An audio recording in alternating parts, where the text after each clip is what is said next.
All right, we got a real spicy one today, so hope that everybody enjoys it.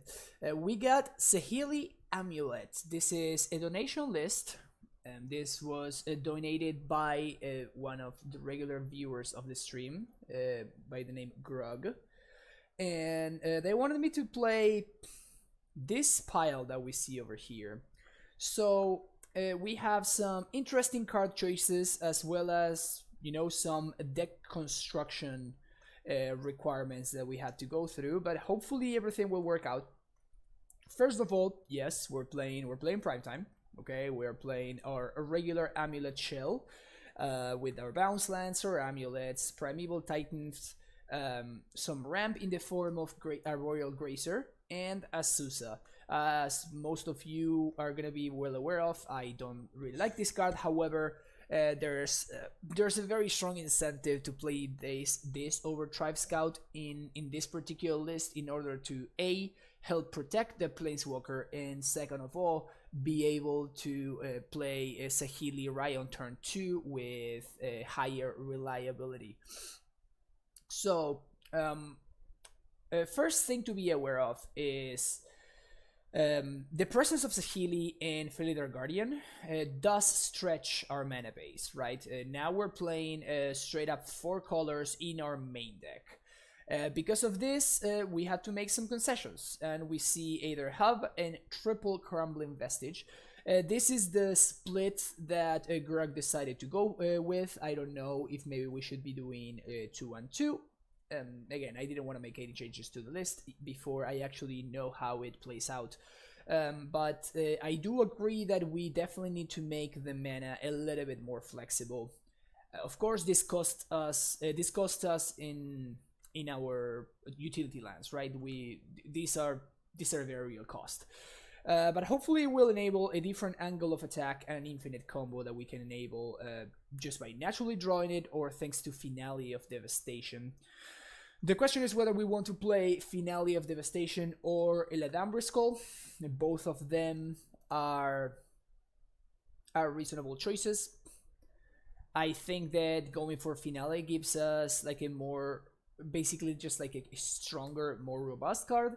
Eladambre Skull, it's a little bit harder to cast, but it should enable us to set up a Felidar Guardian with less mana, right? Both of them are going to cost overall 6 mana to get, with the exception that thanks to Eladambre Skull, we can split those 6 mana amongst 2 different turns. So maybe that is relevant, I don't know. We are going to see how it ends up working out, but for now we're going to go with the Finales. And the rest of the mana base is pretty much what you expect to see in an Amulet shell. We do have a couple of Ancient Stirrings. Of course, they're going to be worse in this version of the deck than in others because it's not going to be able to find Walking Ballista. And we're only playing 1 Explosives, playing 1 Relic, and playing only 27 lands instead of the usual 28, and only 4 Amulets. So we only are going to have 33 targets, which is less than you often see. Still, it's such a powerful cantrip that it makes sense to play a couple of them.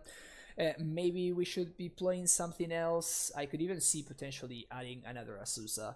But the cantrip of choice is going to be Oath of Nissa, which makes a lot of sense because it's going to help us cast Saheeli right. It gives us something to blink with Felidar Guardian for value, and also it's going to just make casting Saheeli right considerably easier. So I definitely do like the inclusion of the 4 Oath of Nissas.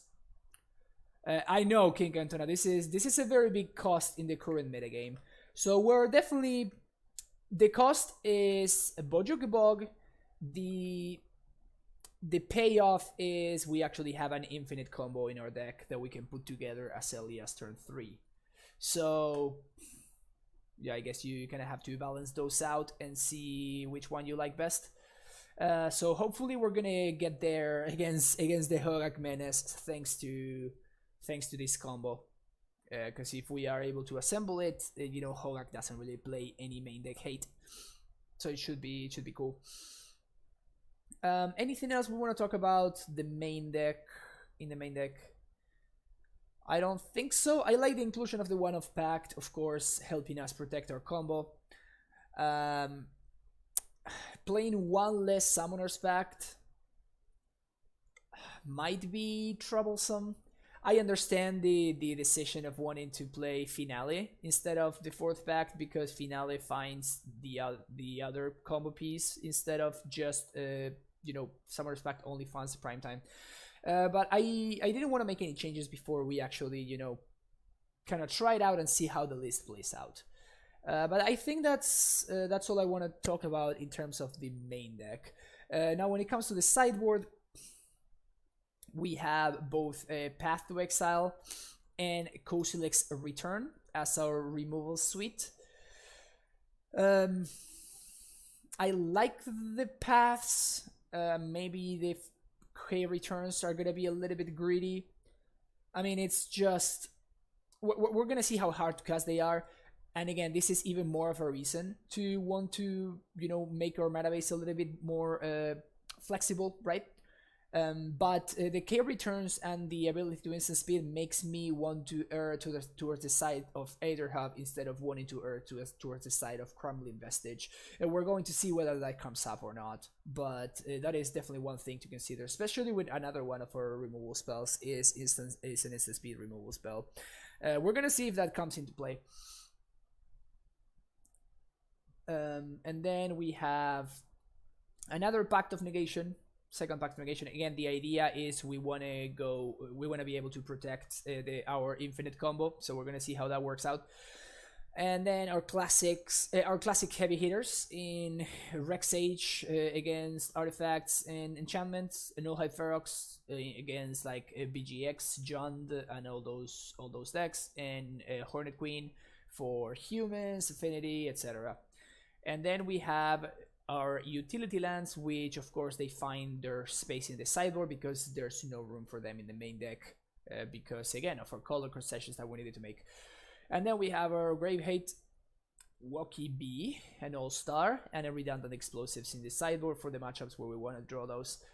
The list definitely is promising, right? Like it just looks pretty freaking sweet, and I'm excited to see how it plays out. So let's get this league going. But yeah, I'm excited about this one. Again, thanks to Grug for donating to see the list today. And yeah, I really want our first victim to show up. There we go. Thank you very much. Definitely excited about this one. All right. Let's see what Wild the Beast has awaiting for us.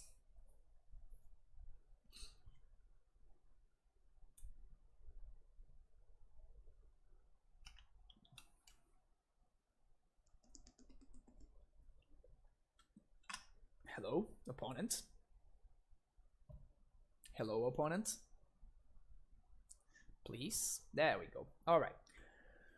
So, what do we have here?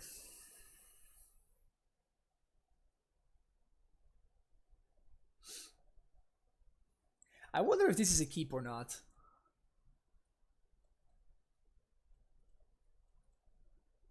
Oh. Interesting. Okay, so they kept 7, so I imagine that they have Eldrazi Temple in their deck. Ramming Up Ruins and Fire Islet. Do we want to keep this hand? Is the question. It kind of feels like a mulligan. We are lacking just lands overall, and then this Saheeli is not really getting us anywhere, so I think you're gonna mulligan. And this hand seems significantly better, right? I think we're gonna go for the Titan game plan here. Just bottom the Saheeli, right?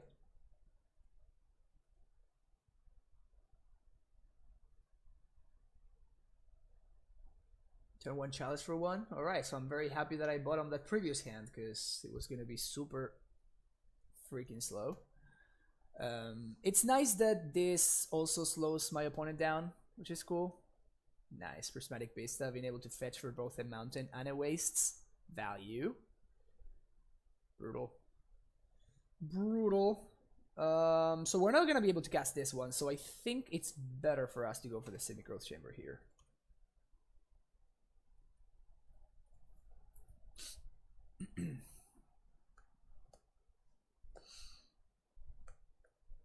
So now we're going to be able to play Azusa, get full value from her, and then if we draw most lands, we're going to be able to tighten them next turn.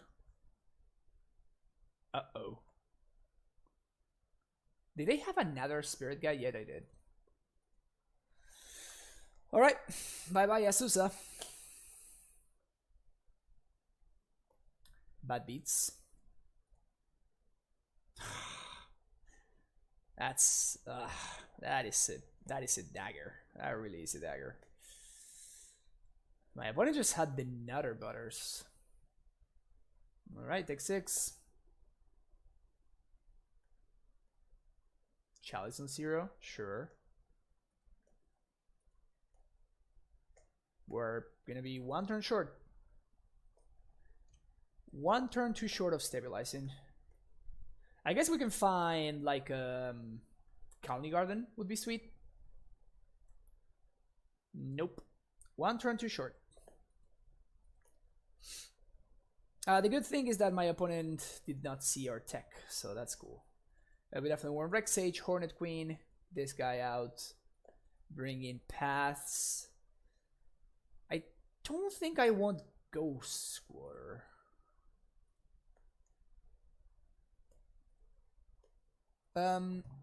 So similarly to how we approached the matchup with the Druid versions of the deck, I think I would imagine that when the primetime aspect of the deck is so strong, I would imagine that we don't want to be messing around with this part of the deck, and we'd just rather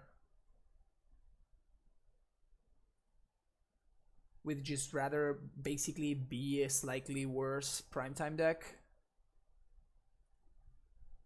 I think that this is what I want to try out. Ghost Squatter, I don't think it's better than any of the other lands that we're playing. And K-Return doesn't seem good. If we had Fire Spout, maybe I would play that. I don't think I would. So I think I'm just gonna play a second Explosives. It's between second Explosives, Ballista, and Finale. It's probably one of these 3.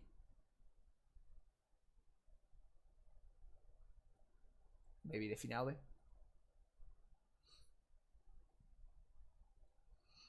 Alright, let's try this again. I like this hand. Let's keep.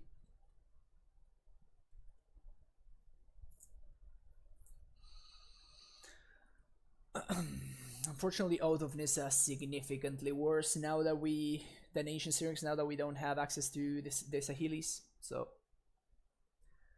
opponent moves to 6. Quarter not better than Fountain? No. No, very much no. In fact, a Radiant Fountain would have, I guess, not in this precise last game, but it's one of those cards that sometimes allows you to get 1 more. Oof, look at that value from my opponent. To sometimes get just that 1 crucial extra turn that you need in order to get there. I think I'm gonna, yeah, just gonna go Semi-Growth here.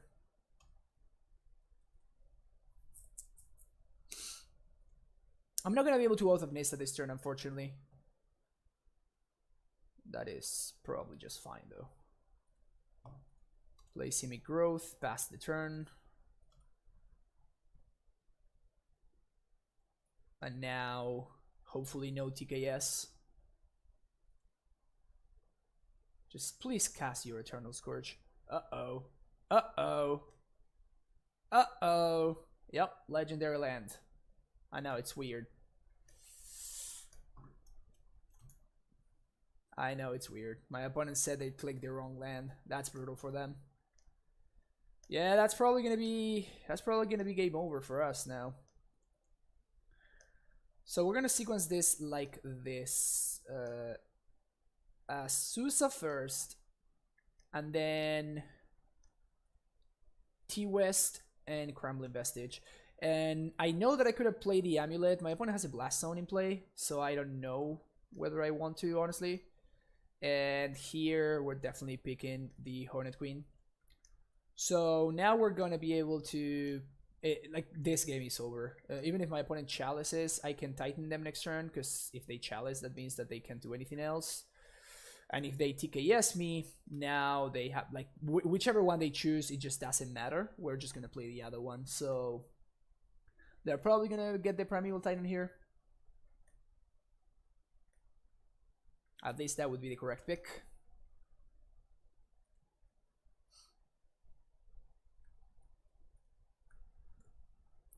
Yes, Steve Strain, but we're playing against the deck where the Saheeli plan, it's probably significantly worse than our primetime plan, so we are siding out the Saheelis and the Felidar Guardian. But yeah, you can see the deck list here.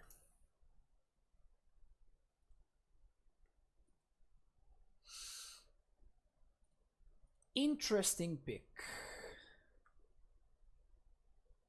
Especially with a Blast Zone. I guess that my opponent's dead anyway, so it doesn't really matter.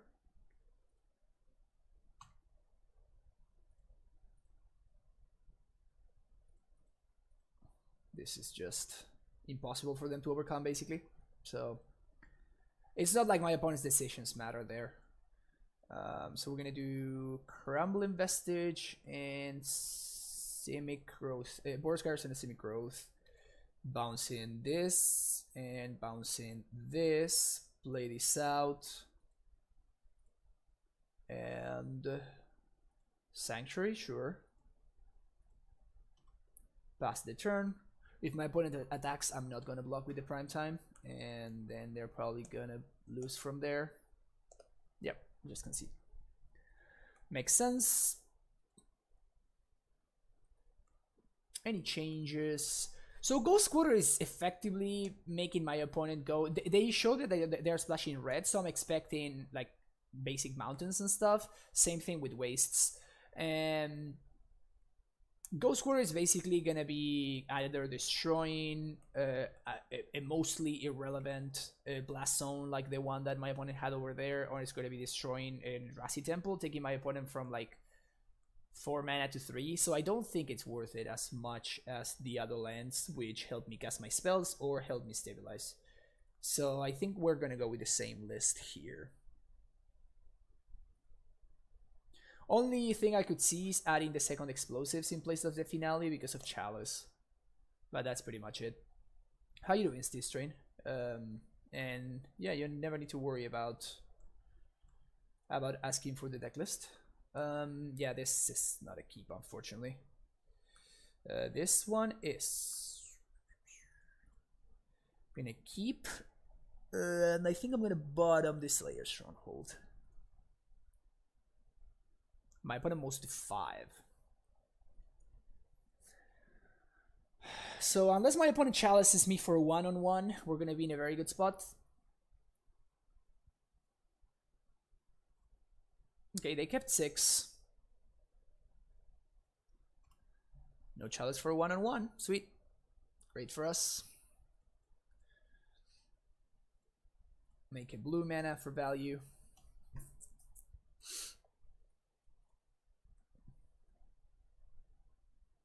TKS would be a little bit annoying. This guy's irrelevant. Hornet Queen. Ancient Stirrings for... Celestial Sanctuary represents a white source. So sure, I'll keep that one.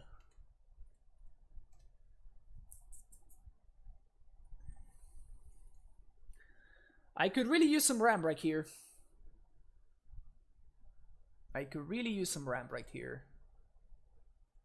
Redundant Scourge is not doing much. I think I am going to path one of them because it doesn't give them a land and because I want the time. Azusa, Arboreal Grazer. I guess that one works too. Alright, this is a sweet spot for this Grazer right here. So we're actually going to make some green mana, play the Grazer, play the Sanctuary, and now we have both White Source and a way to interact with my opponent's cards. So if they play a TKS, I can path it, and I am still representing Titan mana next turn. In fact, I could just path my own Grazer if I wanted to. Yeah, I think I would like to leave myself that option. Going to 11 is not particularly relevant against my opponent, who's mana screwed, so. Eldrazi Mimic is not gonna do it. Yep, so I think I'm just gonna hold, and that's not a bad draw. And this should be game over. Yes, Boros Garrison, Slayer Stronghold. Alright, looking good.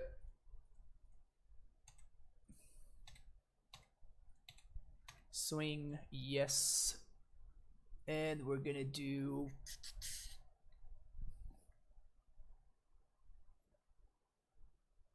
this is interesting. I think I want to get T-West in case my opponent has an answer. But I also would want to have access to Path to Exile, so I'm gonna do this, which is kind of awkward. I'm bouncing T-West. It's a weird pick right there. I think that if my opponent blocks, I'm gonna path the Mimic. Okay, so they don't block. And the reason why I was thinking of pathing the Mimic there is because of this member, of course. But now I can know that my opponent does not have this member, which is cool. That last zone is just not gonna be good enough. Here comes a TKS. Oh, Obligator. Uh-oh. They have to pay? Damn. Wow. So this is gonna be... So I need to path my own primetime here. And that is 1, 2, 3, 4, 5, 6, 7, 8. Wow, that's gross. Alright. Got me. And it's awkward because I like it looks on resolution, so before like my opponent gets to choose before I know whether I have to pay or not. So that is like the most brutal thing ever. I just gave them a land.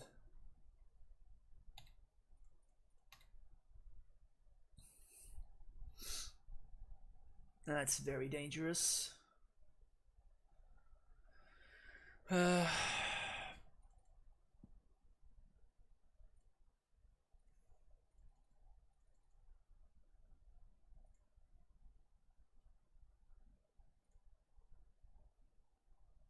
can't gain life. Damn it.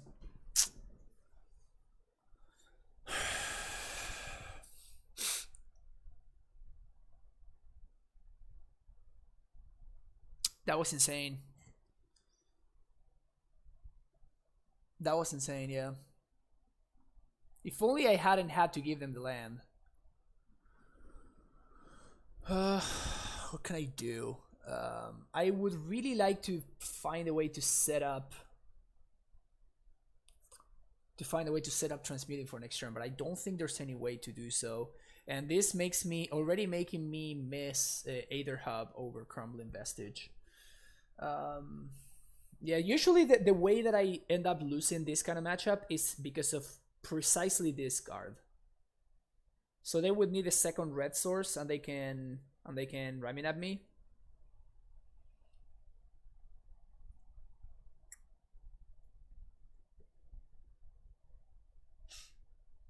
What can I do? I can't even hold up path because unless I just like set myself behind.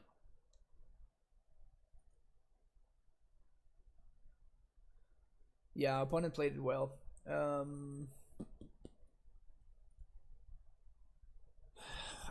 I feel like I want to hold that path to exile in case of another one of these dudes. Because if my opponent has a second one of these, I die. So this is very awkward. Would I rather have access to Sanctuary or Boros Garrison? I think the Garrison is better. Nah, I'm gonna go for the Sanctuary. Yeah, very awkward that this is my only... because it doesn't help me set up lethal for next turn. And now I die to any land.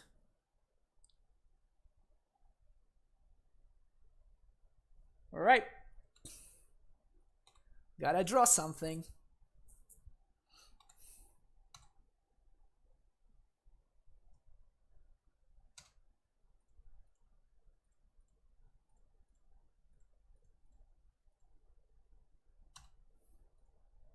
Very happy that I held that I held my Lang though, that's for sure.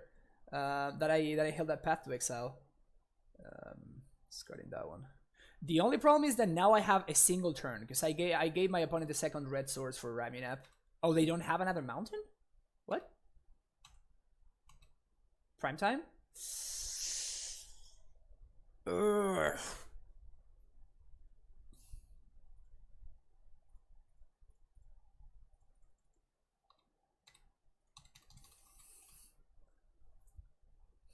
I died to many things here.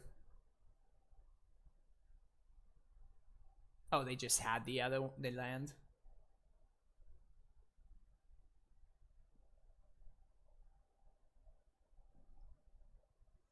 Hazoret the Fervent? Holy crap. I mean, we still win with...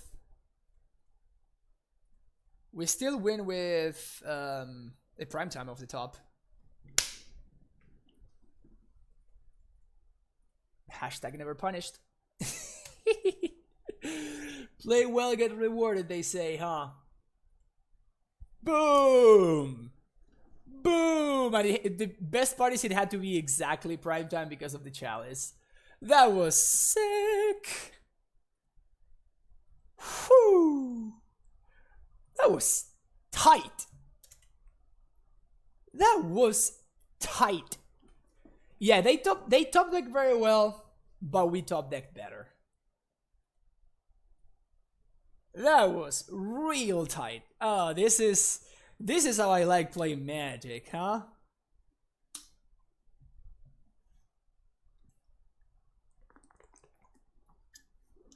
And we literally, like in the only matchup that we played so far, we died on turn 1 before being able to cast Saheeli, and we sided the Saheeli part of the deck out for games 2 and 3.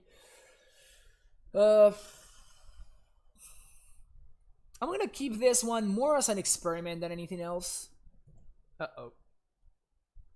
Oh, that's fine. Alright, so we got our mana online. We're probably playing against Mono Green Tron here.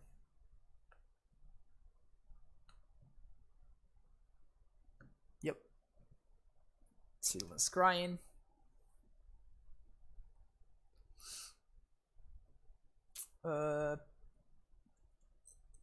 Okay.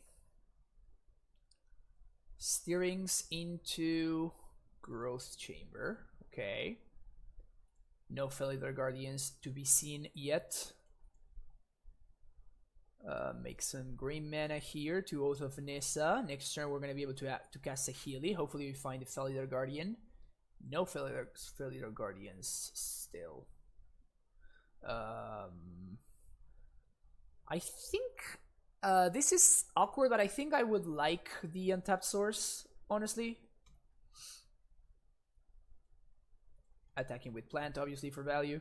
It feels like the only way that I can win this game now is gonna be if I combo off with Saheeli.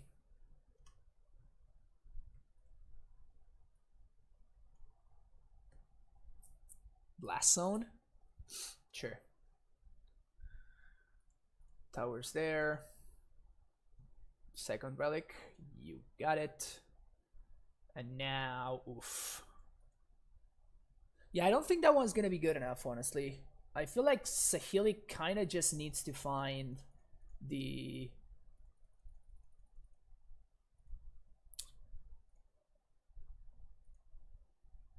Saheeli needs to find the Felidar Guardian here.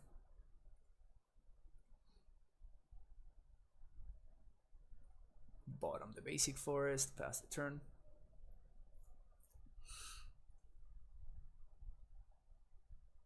Probably gonna cycle one of these. Yeah, like I don't know why they would make me tap there, but sure. Are we just embracing the meme today? Gandog, this is a donation league.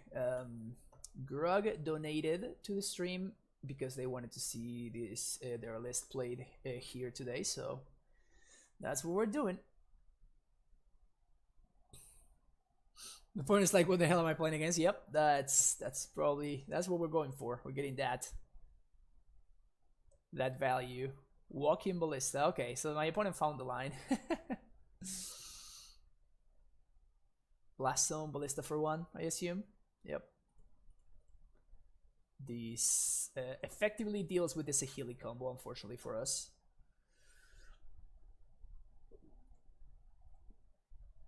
Steerings into...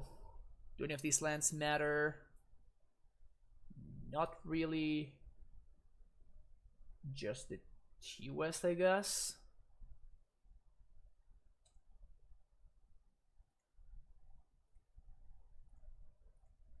Play Gracer. We're gonna play...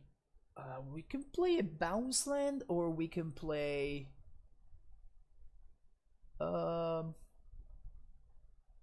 T-West. I like playing T-West actually here. We still have Titan mana for next turn. Ooh, we could have copied the Gracer to make another land drop. Sick.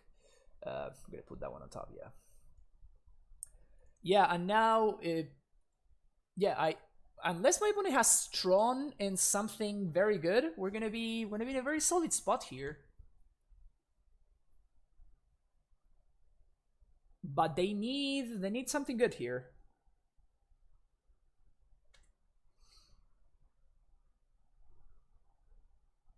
There has to be a black green creature that does the Felidar Guardian effect. No, there isn't. Otherwise, we would be snapping that off. Oblivion Stone. Okay.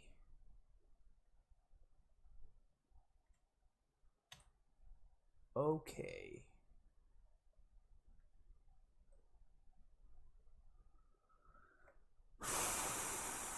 We can get some sick value here. I think I'm gonna go for that play. So we're gonna do Prime Time first. We're gonna get some insane... In fact, we probably actually had lethal and I just missed it. Yeah, we probably actually had lethal there. Yeah, I think I just missed lethal. Yep. So that was bad. But good to know for the next one though. But yeah, I think I just missed lethal there by not playing out the Amulet. Because I could have copied the Amulet, or what I'm gonna do, which is I copy the Titan. But I got a little bit carried away. Because I forgot that the second Titan actually gets haste. So yeah, reading cards has value. Ooh, we can still do some stuff here. In fact, I should have done that with this. So I made another mistake. I should have, after I made the first mistake, I should have gotten Crumbling Vestige, which would have allowed me to play the Amulet. So I think I want to do that now. Because I was trying to like play around the O-Stone. My original plan was try to figure out a way to set up an advantage that forces my opponent to crack the O-Stone, and then try to take it from there. But I didn't realize that I had actually lethal here. Yeah, we definitely missed a lethal line. There was lethal here for sure. Now we're making ourselves work extra hard, unfortunately. And at this point, I don't want to expose the Amulet, so we're gonna go with a different line. So we're basically just gonna set up all my stuff, and then next turn, after my opponent cracks the O-Stone, I'm going to set up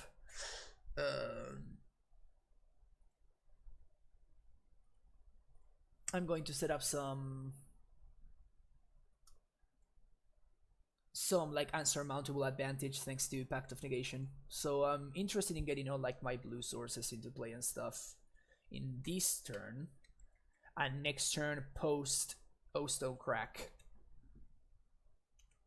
we can do a lot of stuff. Yeah, there was 100% lethal line there. Playing the Amulet and copying the Amulet, playing the Amulet and then playing the Titan and then copying the Titan was another line. So we had multiple lethal lines there. Nice. So this is probably going to force the O-Stone crack, and then we're gonna have lethal.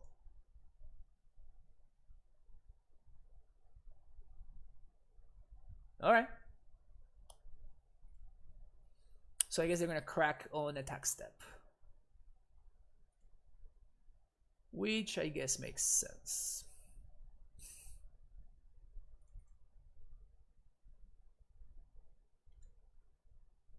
Bounce this. No need to play my lands. We're just gonna go to combat. Opponent cracks. Oh, they don't crack O-Stone?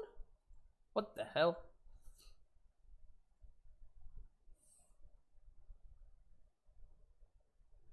At this point, I'm assuming that my opponent is like mentally checked out or something. Cause like when we go to beginning of combat step, I can't kill them anymore, so there's no reason for them to let me get 4 lands out of my deck.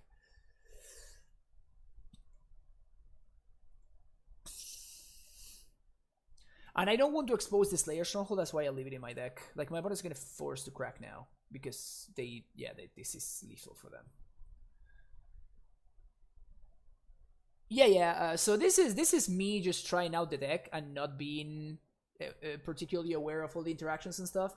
But I said this multiple times, but there was a very lethal line over there available to us that I just missed in my hastiness. Okay. The awkward thing now is that if we want to play the Saheeli, we actually have to pay the real mana cost. So set up Pact of Negation, play Amulet,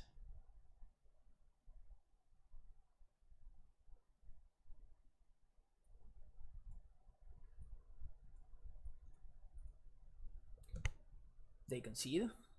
Alright, that's a weird concession there, but sure. Sorry, I'm playing at work, I got a scoop, congrats on the win. Lol, they say. Thanks.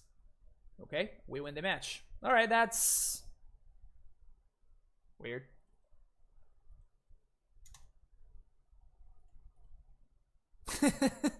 Alright.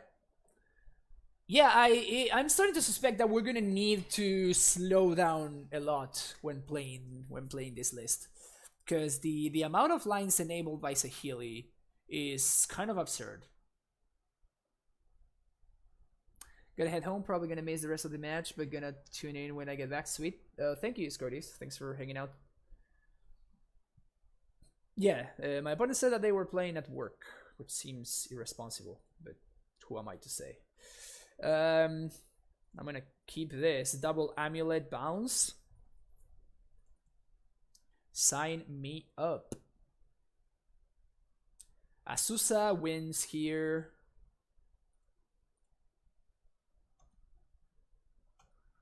We can't cast Saheeli, but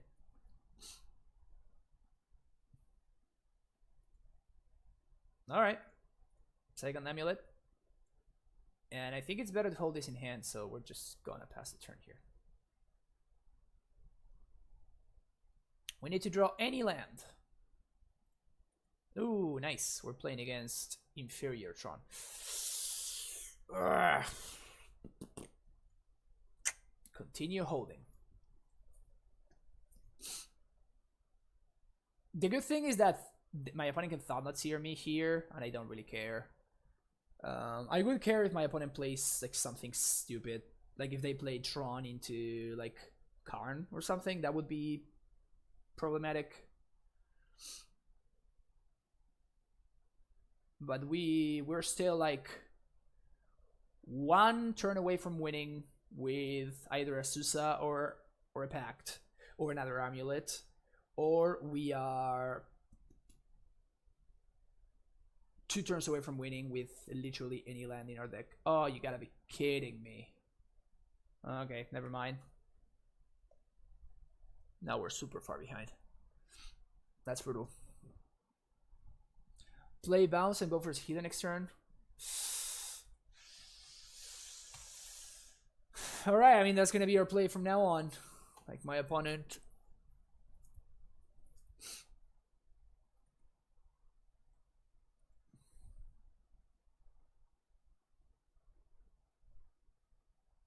Karn? Yikers. Yeah, coding's brutal here.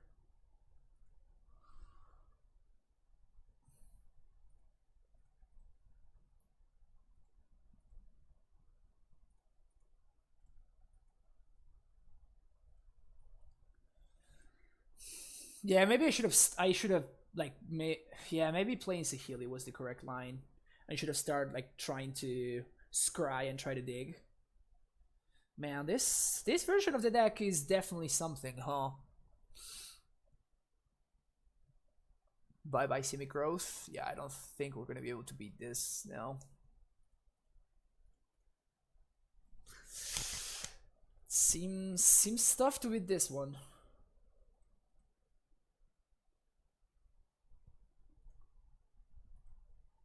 So we're looking for another Amulet now.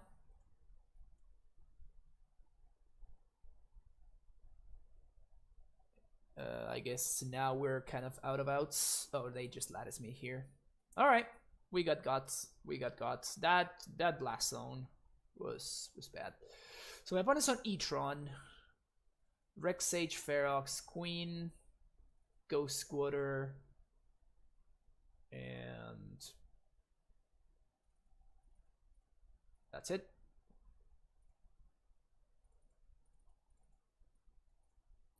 Yeah, against Eldrazi decks, the Saheeli aspect of the deck doesn't seem particularly great.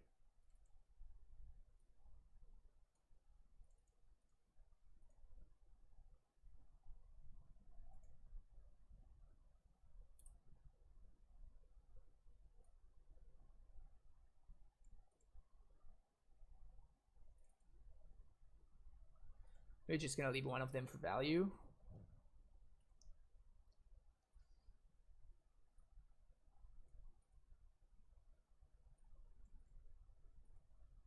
Just something like this.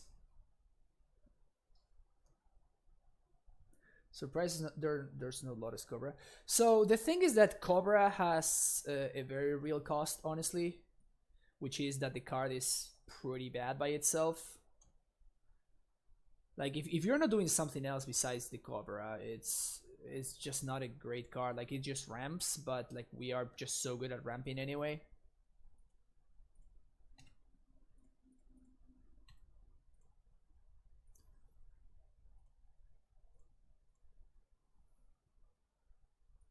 Sweet. Found the T-West. This represents a Titan, unless my opponent has a Chalice for 0 this turn. Which they may have. But if they don't have a Chalice for 0, then we're gonna be in a very good spot. I did bring in the GQ, right? Yes, I did. Alright, so my opponent has Tron set up. No Chalice, please. Sweet. Or I can just naturally draw a Titan. Cool. That's easier.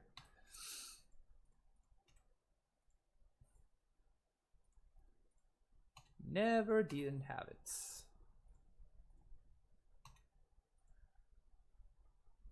Garrison. Stronghold.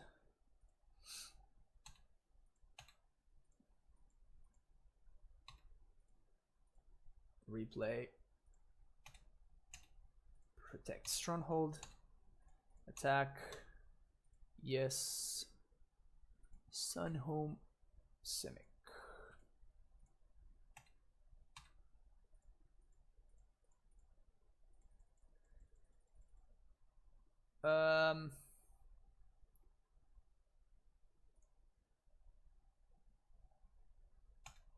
Nah, I think this is fine. I was trying to think if I might have made a mistake because of exposing myself to Karn plus Bridge plus Chalice for 0 exactly, like that exact sequence, but I am actually not exposed to it, so it's fine. All this dust? Unbeatable!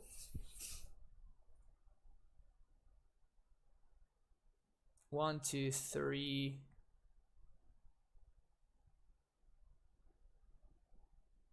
Well, I guess I can't haste, so that is kind of annoying. I mean, I'm gonna be able to go squatter them anyway, but still, I can't haste. 1, 2, 3. 1, 2, 3, 4, 5, 6.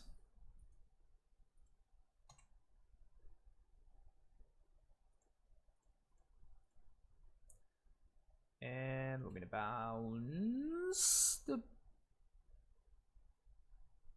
Sandhole. Okay. This pact for this, play this, go squatter, and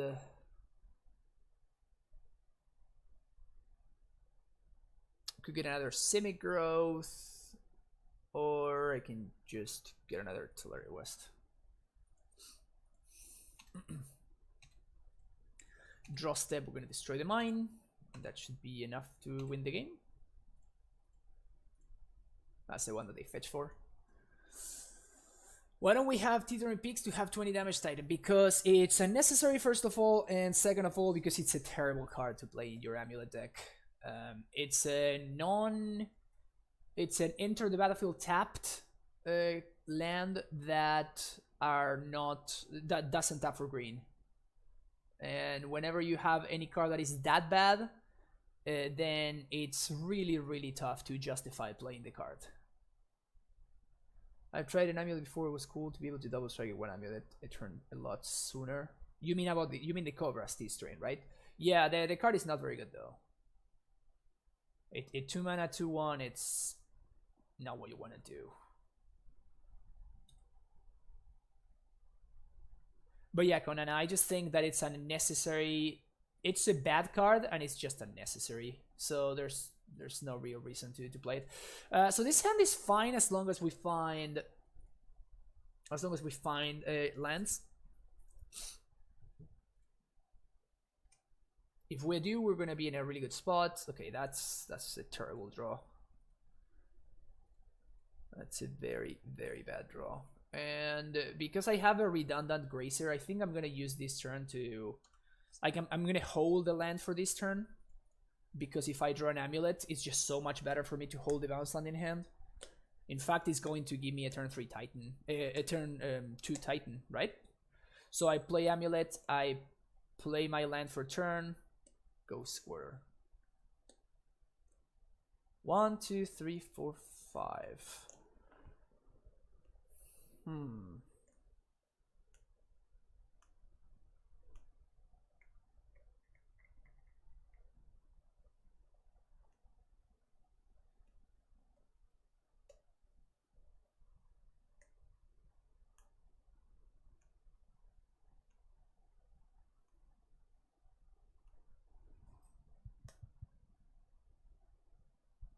So I think... What is the line here? First of all, question number one is, do I respect the natural Tron? Because if I respect the natural Tron, I need to blow up my opponent's land right now. Second of all is, do I want to play Gracer or do I want to play as Sousa? I think I want to play as Sousa. Skite doesn't do anything. Like, what is Skite doing? Skite stops the haste, but that's it, right? It's just like, I don't really care. Like, Primetime is still a 6/6 Trampler. So this guy doesn't really do much. I think it's a fine card against us, but it's a fine card if you are like really Troning me. If you are playing 4/4s, Primetime still blocks just the same. Yeah, but like, it's brutal if my opponent's gonna be like, he's gonna have a Kite in play to prevent me from hasting, and then he's gonna like drop a Karn, like big boy Karn, and then he's gonna kill my Titan, and then the following turn same thing, like play my dude, and then my opponent plays another Karn. That's when I think that Skite is problematic. But so I think I am not gonna respect the natural Tron, and I'm going to just reset my gemstone mine here. If we draw Amulet, we get very, very punished for making this play. But if we draw any land that gives me mana the turn it comes into play. So any untaps, or they just had the natural Tron. Okay. So there was no way for me to play around this, right? It's just because whichever one I kill, they just like map for that one, and they are still in the same spot. So there's no way for me to play around that, unfortunately. But I mean, I think that if we resolve the Primetime, we're going to win. And if my opponent figures out a way to present enough material before the Primetime comes down, then we're gonna be just fine.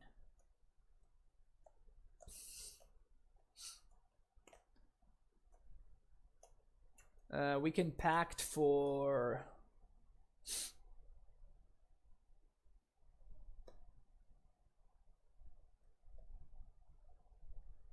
Rex Sage if my opponent tries to go for a... Okay, that's a Thought Knot. So they're probably gonna take the Primetime here.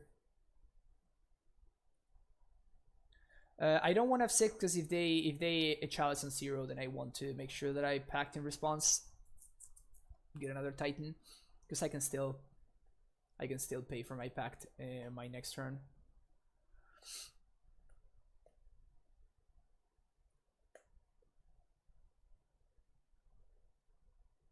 Alright, so my opponent's turn 3 Tron is not particularly threatening, honestly. Like, I would have been way more afraid of like a Karn Great Creator or Land, please. Sweet, this one counts. Play land, bounce, replay, green, Summoner's Pact.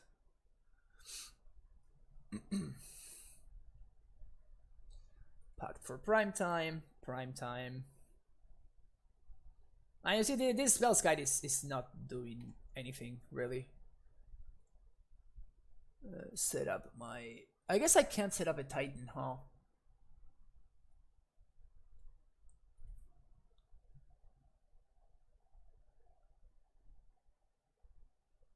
I can't set up another Titan because I don't have any more pact. I do have one more pact. Okay, sweet. Good to know.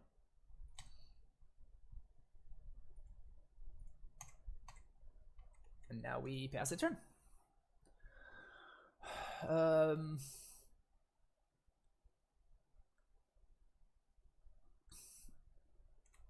Yes. So, Matthias, you are correct. You're definitely correct. However, where does that get me? And the cost for me is huge, right? Because the cost for me is that if I draw a land, I cannot cast my Titan. Like, sacrificing the Ghost Quarter costs me a very, very big deal. So... Oh. I guess that my opponent can just have the nuts. Yeah, because now I die to my upkeep pact because of the lattice. Womp womp. Yeah, but this is what I was saying. Like, my opponent needed to have the perfects here, right? Like, and this is what I was saying, that I was not particularly threatened by the Thought Knot, but I was more threatened by something like a Karn. And yeah, it ended up not working out for me, obviously. But if I had destroyed their Tron piece, then I would have not had access to Titan mana on the turn that I cast the Titan. So that means that the Titan would have been delayed one more turn, which again gives them the turn to assemble Tron again. So it doesn't really get me anywhere, right?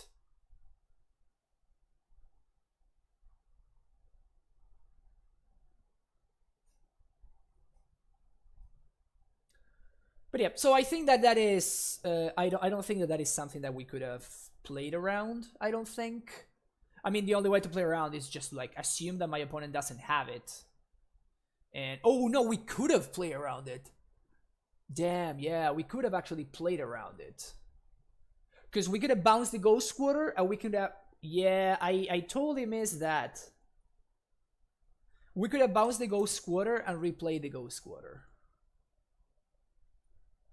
So yeah, I guess it was a punt. I guess it was a punt, actually. So a bounce land represents turn 3 Titan on the 10 for Titan on the play. Is that good enough? I guess it kind of is, hopefully. Yeah, so I guess it was a punt because I could have prevented that from happening to me. So the play was to bounce the Ghost Quarter and replay it with the third Azusa. With the third Azusa land drop, and that way I could have prevented Tron from happening, and I could have prevented exactly that play from my opponent. Which honestly is literally the only way that I lose that game, right? Yeah, so I should have definitely gone for that. That was the play 100%. Yeah, so I messed up. So I made a mistake. It's good to realize whenever we made a mistake, and try to see that for the future. So we're playing against the Gak, and our version of the deck is very bad against the Gak, so that sucks. Yep.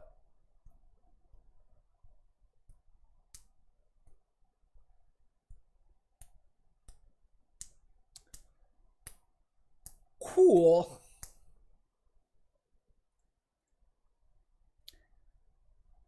Sure. Very, very reasonable stuff happening on the other side of the battlefield. Very reasonable stuff going on over there.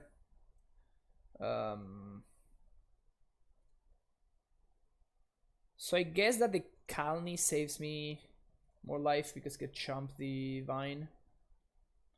That's 8, 12, 16, 17 power in play. Sure. 17 power in play on turn 2. While 4 of that with haste, of course.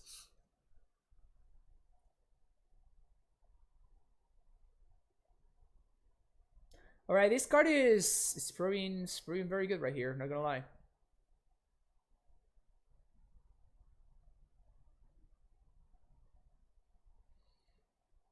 I honestly cannot believe that this is allowed to exist in the format.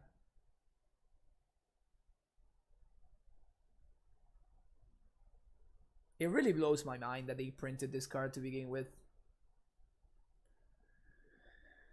Can I even survive? So Primetime blocks here. I get Kalni Vesuva, but then I cannot set up lethal on the crackback because I can only swing for I can only fetch 2 lands.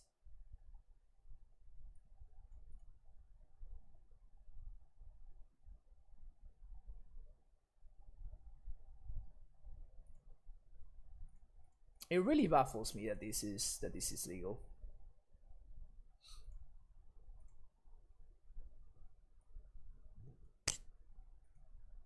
Alright.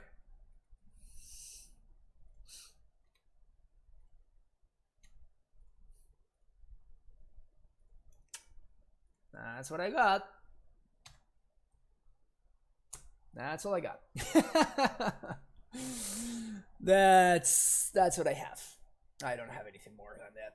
So gotta chump here. Because these regions, right? Yeah, these regions. So it's chumping there, and blocking there. I'm still taking more than lethal. Cool. Glad that we got to play magic there. Glad that we got to play magic. Alright, so Tormod Script, Bog. Carry turns. Carry turn seems kind of awful.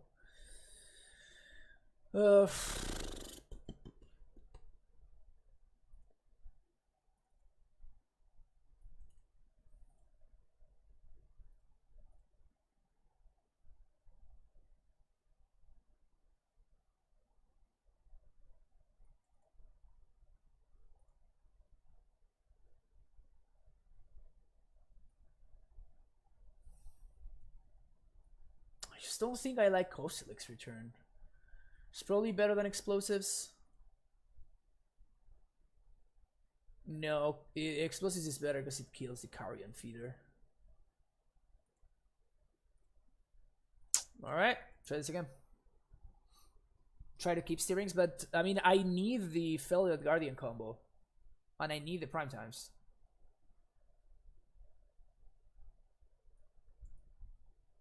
Like, what am I taking out instead? Like the Finalis? I want to find my Felidar Guardians. Like, this is the way that I go over the top. I can do something like this, maybe.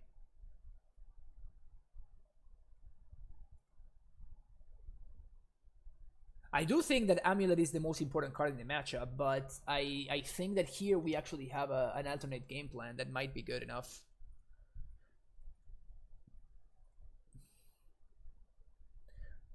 Yeah, I guess I'm gonna keep this hand and I'm gonna die.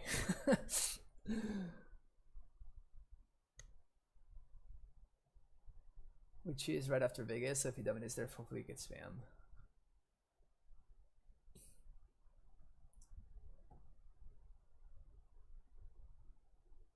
Love the deck, by the way. Oh, sweet. Thank you, Matthias.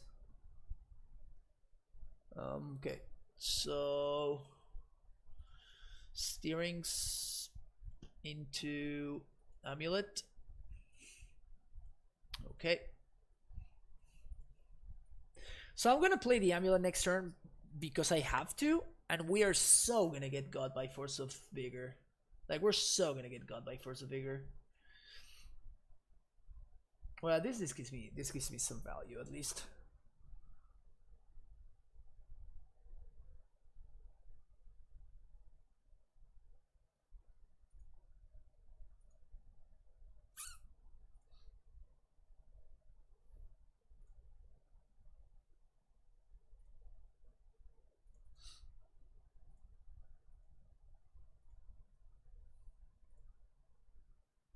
Yeah, these are whiffs. These are very bad whiffs. Guess I'll take the Tolaria West and be very sad about it. Oops. I wanted to play this one.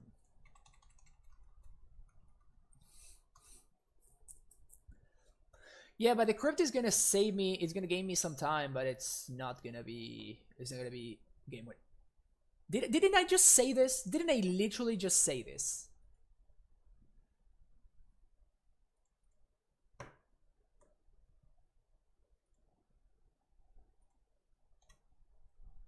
That's brutal.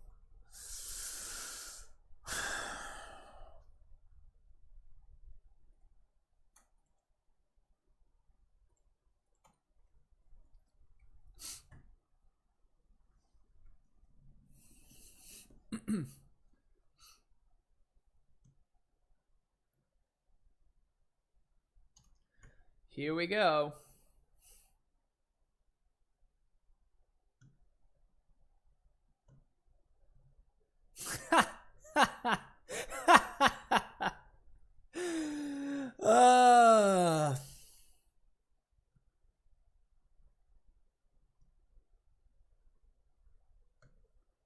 Cool. Cool. And I was lucky because they didn't, like...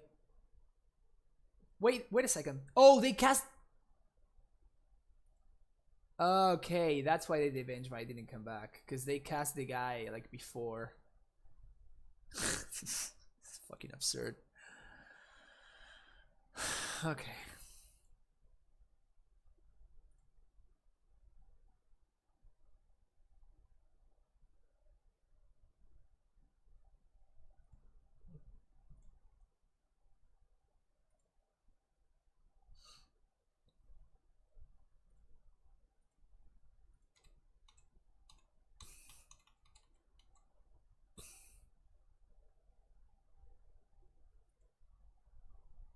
The deck is pretty good. Yeah, no kidding.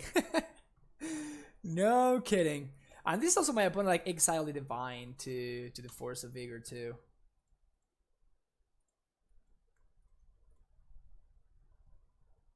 Of course I'm waiting here because now they can sack it to the Feeder, right? But now they don't have 2 creatures to recast the Gak. So that's why I sequenced this way.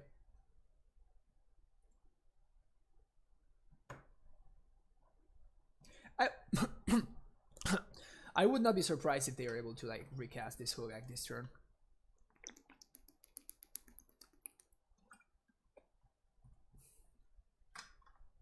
Okay. Now what?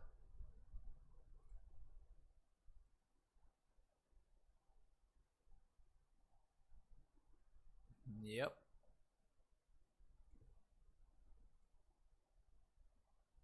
All right, what can I do that matters? What can I do that matters?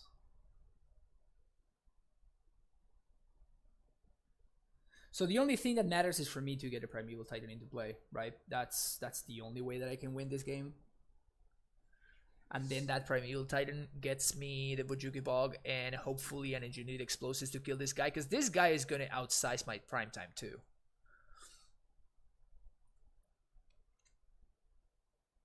So I'm going to need to kill that guy somehow.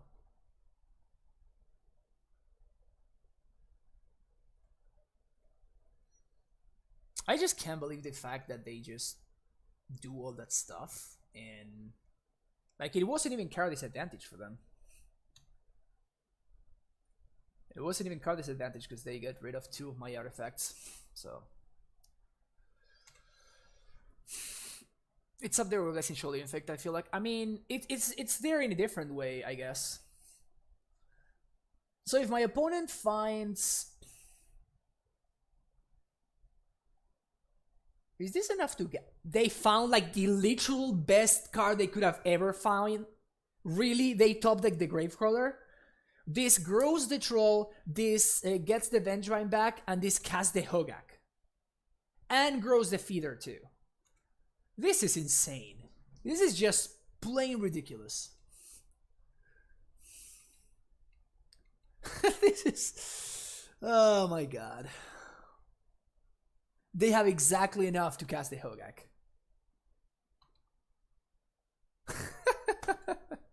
And they're not even doing it?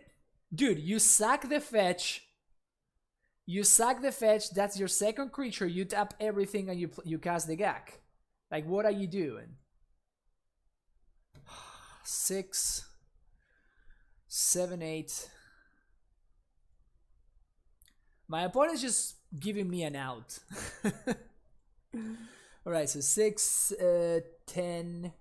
Alright, so I need to chump.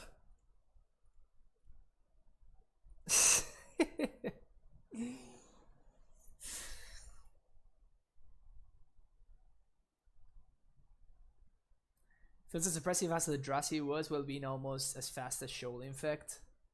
Even after a ban. Yeah, that's the worst part. Like, the fact that, like, the deck was banned. Like, clear. This is the same effect that Shops in Vintage has, right? 1, 2, 3, 4, 5, 6, 7, 8, 9.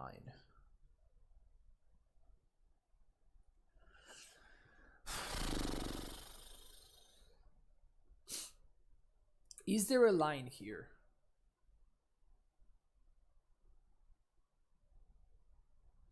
Can I gain enough life and find enough blockers that I can get there?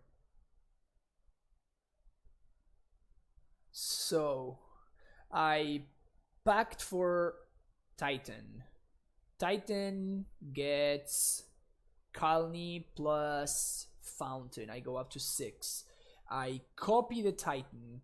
I get Vesuva, copy Colony, and Bounce Land. I replay the Colony Garden, and I swing for 6. I get Bojuki Bog. Okay, we might have something going on here. We might have something going on here. I might have enough to stabilize. This guy can block though, right? Yeah, it can. That's insane. Okay.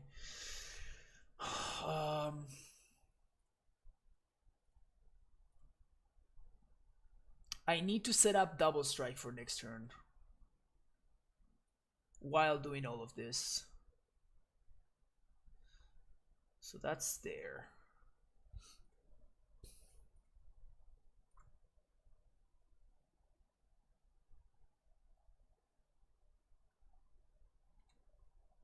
So I can make 3 blockers. Chomp,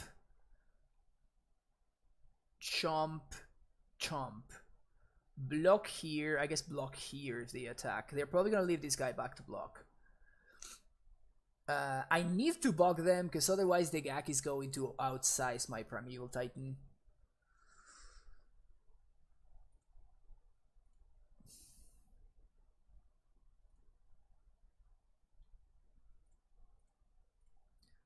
Make a copy of Primetime.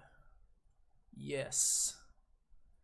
We're gonna do Fountain, Vesuva, copy Colony Garden.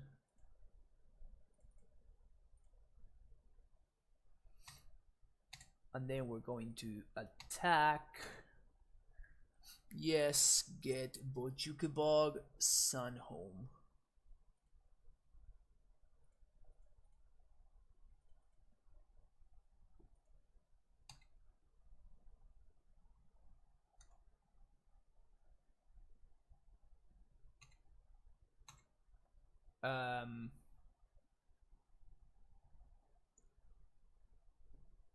Oh, you're probably right, Case Heroes. I don't know. Maybe I took 2 more damage than I should have. All right. So my point is to either not top deck or make a mistake.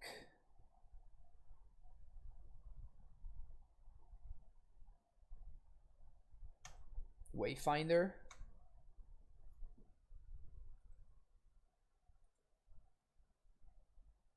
All right, that's kind of a whiff. That's kind of a whiff. That's good for us. So they kept the Overgrown Tomb. The thing is, can I stabilize 2 turns?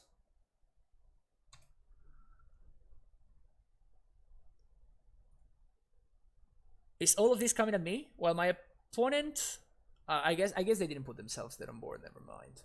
So I block here. I jump here. I jump here. So I'm gonna swing for 12 and then ping with Saheeli.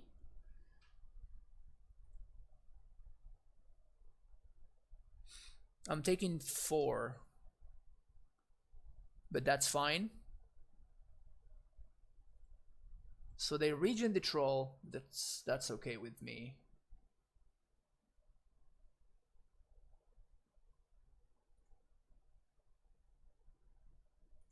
Alright, so they play the land and get the gas back.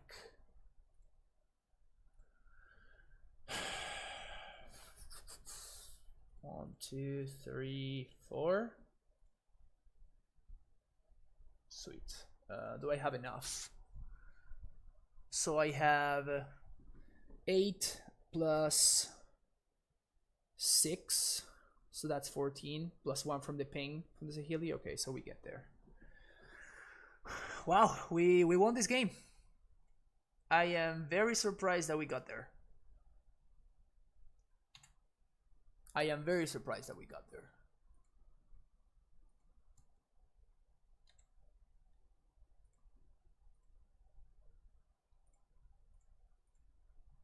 Double strike here.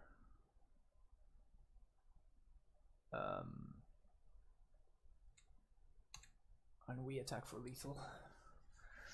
Whew!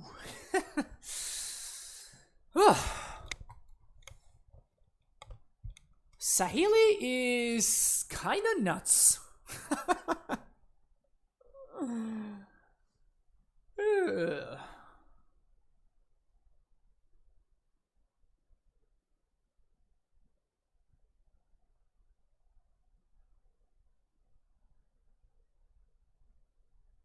Wow.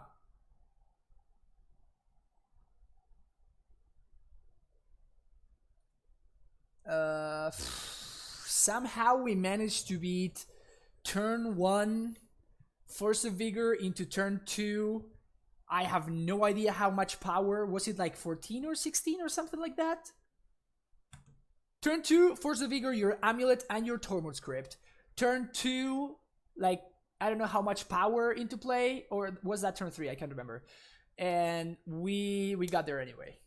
That was pretty insane. That was pretty insane, I'm not gonna lie.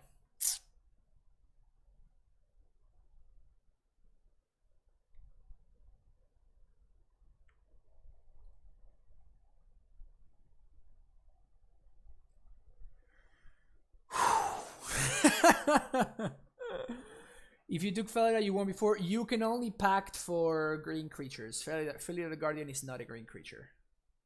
It's white. So yeah, so I couldn't have Bergen Police.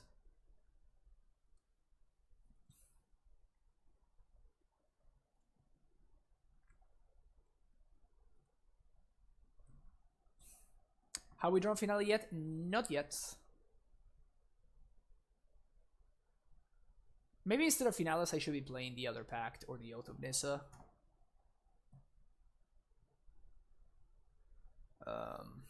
Alright, we're gonna... I think that's it. We just submit the same 60.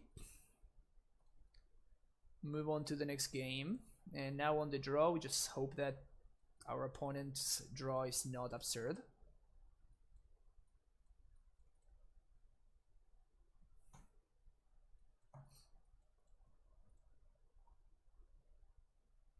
So I can keep this as an overall strong hand that gets got by Force of Vigor or Thoughtseize. My opponent did not seem to bring in Thoughtseize. However, they did seem to bring in Shenanigans, so I don't think I want to bank on this Amulet so hard. Ugh.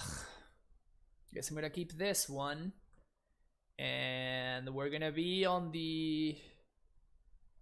Yeah, I think we're gonna be on the survive, hope we get there train, and go for the Feather Guardian part of the deck.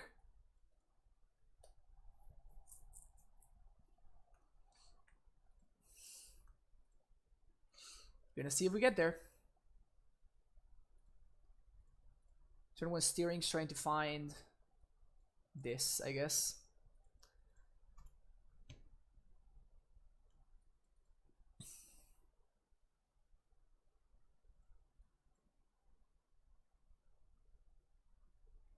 No second land. Okay, that's kind of exactly what we need to happen, honestly.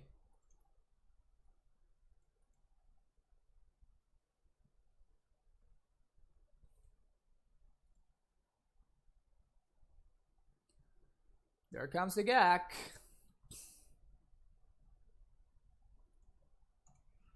And Divine, I guess.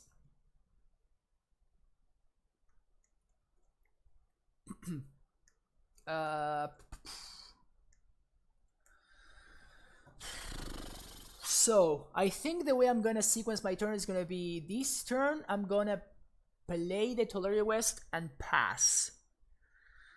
My opponent probably has less answers to Felidar Guardian than to the Saheeli, because the Saheeli they can just attack, so there's not much of a point in me playing out the Saheeli here. So I'm going to play out the T-West here. Next turn, I'm gonna... So this turn I'm pathing the Hogaak. Next turn, I am playing the Guardian of the Gemstone Mine, blinking the Gemstone Mine. And then on the following turn, I play the Saheeli and try to go for the kill.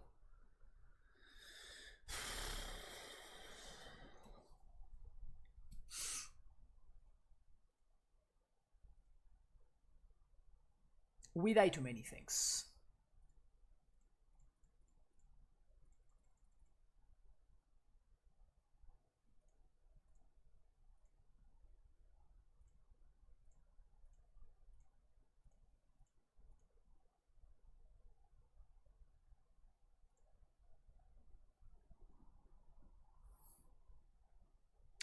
Is it worth to path the Carrion Feeder first to guarantee the exile on the Gak? I assume that sometimes it is. I don't think it is right now. But I can see some scenarios where it is. Alright, so here comes another land. So here we're going to be pathing this guy. Please don't also have either the Thoughtseize or the Assassin's Trophy. If they have the trophy here, this is kind of like a table flip situation.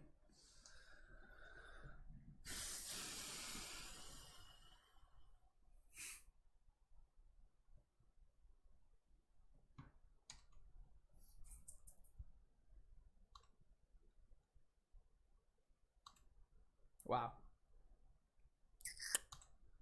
We're gonna get so lucky.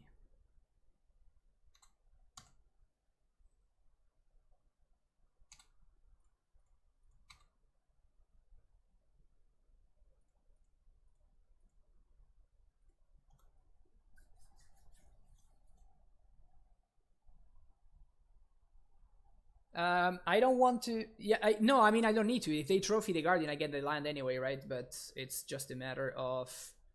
What is this? This is red, blue, and colorless.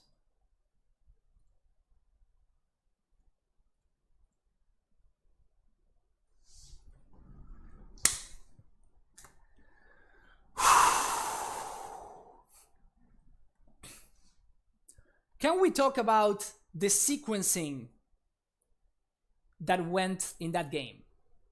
Can we talk about the sequencing? Okay.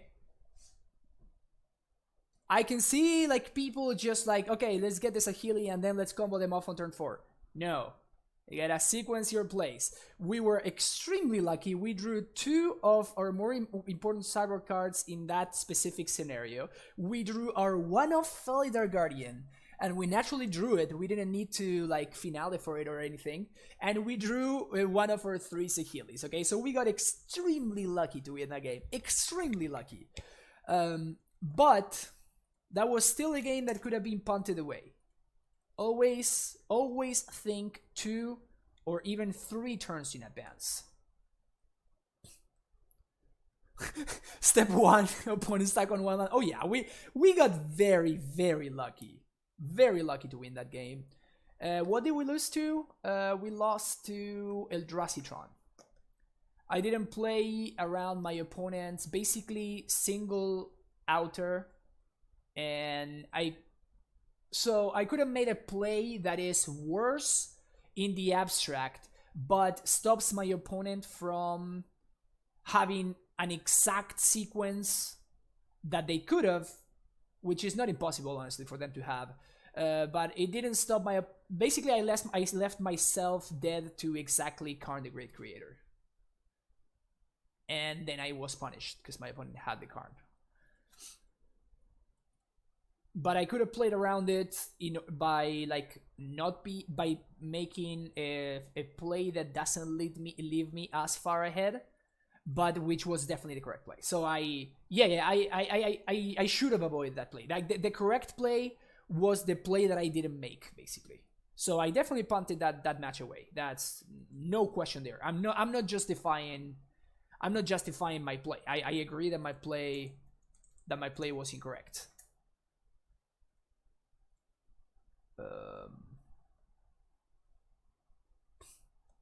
No, I think it was actually a punt. Because if I go square my opponent, like if I bounce the T-West and I go square my opponent, it prevents the card from killing me.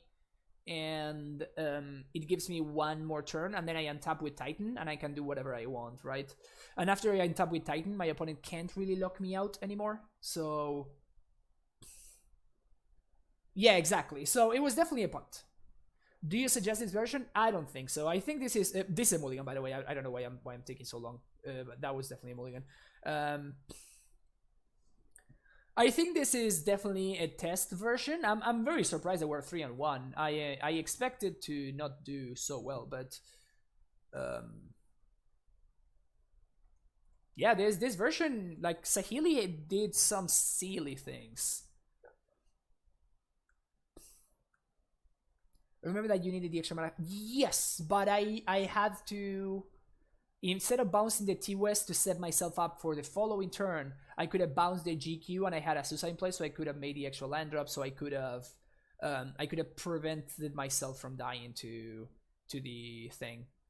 Am I crazy and I just bottom this?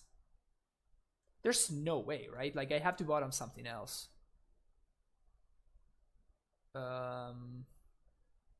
Bottom Tolaria West, I think.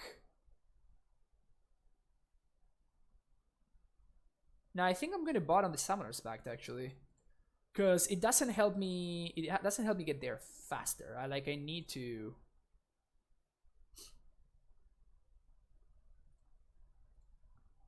I need to cast the Oath here, and I need to find like an Azusa here, not with the Pact.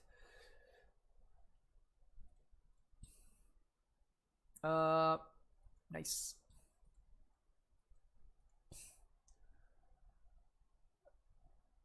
Like every version of the deck, sometimes you just do the regular thing and it doesn't matter, but the other half of your deck. Yeah. Saheeli is a way better than I thought at first glance. Yeah, me too. I agree with that. Yeah, I completely agree with that. Okay, we're probably gonna get run over here though. Alright. Alright.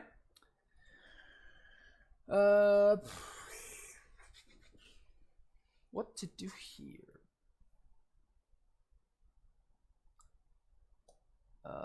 I think I am gonna play the T-West and pass. The reason for this is that we can still draw an Amulet, and if I draw an Amulet, then holding the Garrison in hand is significantly better than playing it out, so... Please no Meddling Mage. Okay, that one is fine. Yeah, Saheeli does some silly things when you have a Primeval Titan in play.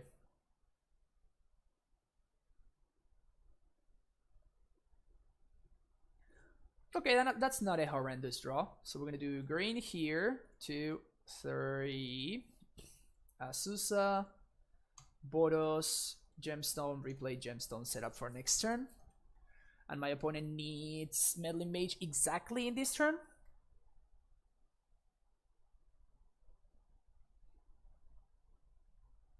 Alright, cool. So we're gonna get to Titan, which is a very, very big deal here.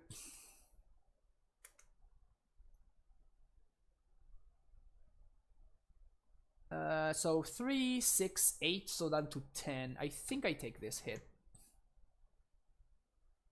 Asus I can champ next turn. Even double Mantis Rider is not enough, I don't think.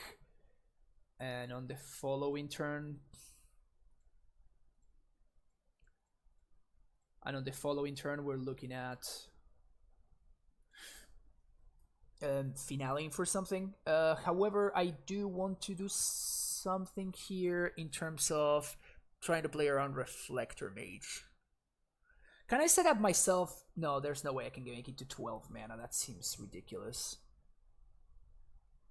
So Reflector Mage kind of owns me here. Is that the state of things, unfortunately, for me? It definitely feels like that is the state of things for me.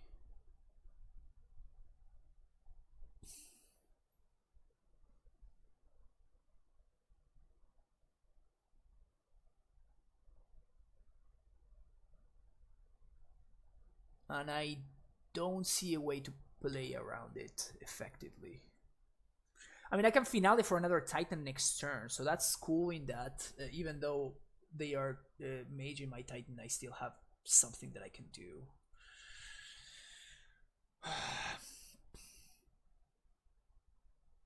You can haste this turn, I think. No, I can't. I was exactly 1 mana short. I don't have Amulet, right? So I would need to get like exactly bounce land. I'm 1 mana off of hasting this turn. Because I would need to like find bounce land plus a stronghold and then play this as one of my lands for turn. So can't do it, unfortunately.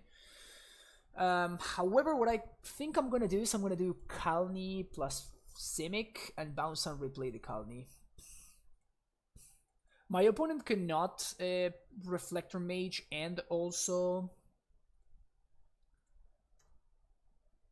Medley Mage me here, or like freeboot me, I guess, for the finale. So 1, 2, 3, 4, 5, 6, 7, 8, 9, and 10. So we have 10 mana. 2 mana off of finale in for lethal. So unlucky. So here's a Reflector Mage. What? Yeah, so what? Oh yeah, so the Chrome came into play tapped. That makes sense.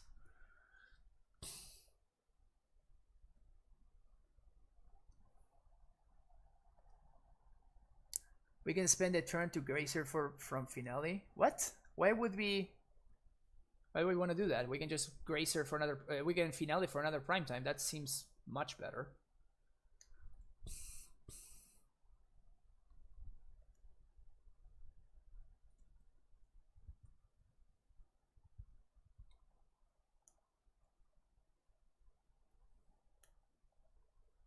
Radiant Fountain. Does this change things? I guess it allows me to haste the Titan here. Is that correct? So we play this. We still need to pay for the Thalia attack. So this is 1, 2, 3, 4, 5, 6, 7, 8, 9. So that's a finale, and we get to haste.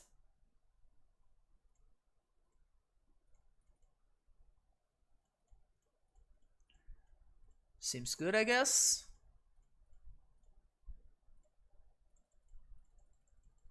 But we can only finale for x equals 6, unfortunately. So x equals 6. Search library. Primeval Titan. Yes.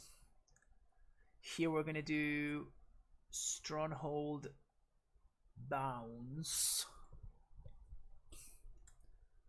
Bounce Stronghold, replay, haste, white, red, combat, swing, attack, and now what?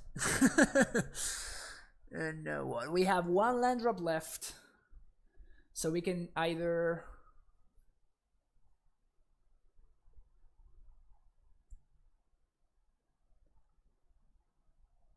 I think it's it's just the same thing. So we can just bounce and replay Kalni. That sets me up with more mana. So I think that's better than copying Kalni. So let's say the worst case scenario. Okay, my opponent has another Medley Mage, another Reflector Mage, or I guess worst case scenario would be double Phantasmal Image would be the worst case scenario, and I cannot beat that, right? Because if I go for the gain life, they just Phantasmal Image the Reflector Mage and they bounce my Titan, so I die. And if I don't get life, they just double Phantasmal Image the Mantis Rider and I take 9. So that's lethal. So there's no need to play around that because I can't beat it. So now it's just a matter of leaving myself with the best outs. So I think it's going to be double bounce, and I'm going to bounce Kalni and Tolaria West.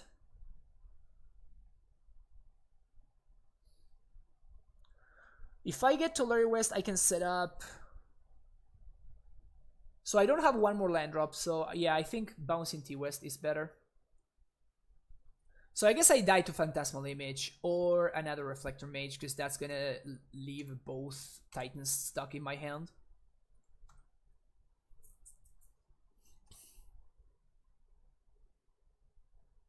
What am I Tolaria Westing for? Engineered Explosives. That's what I'm Tolaria Westing for.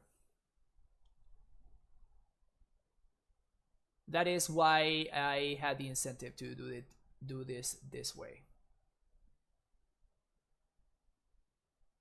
Alright, we're beating this one. We are beating this one. My opponent, I guess, is dead.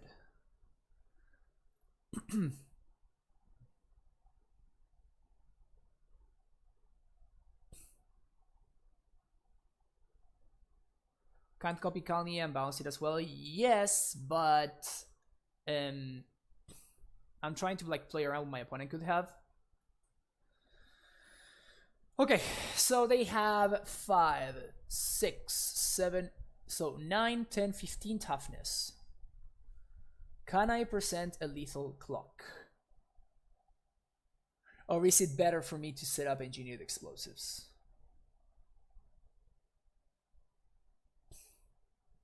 I think it is going to be better to present a lethal clock here. To present engineered explosives for 3. Aether Hub is pretty much a blank. Can I haste the second Titan? And also transmute for engineered explosives 3, and also play it out, and also have the mana to crack. So can I do everything that I want to do? This would be... Man, this is so much easier in paper because you can just like set the lands apart.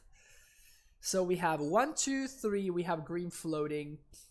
That's transmute mana. 1, 2, 3. That is play explosives mana. 1, 2. That's crack explosives mana. Okay, so these lands are covered. Then we have 1, 2, 3, 4, 5, 6. So I'm gonna be 1 mana short of hasting if I want to go for that line. Unless I have... Oh no, I can actually bounce and replay Radiant Fountain. Okay, so this is gonna be cool.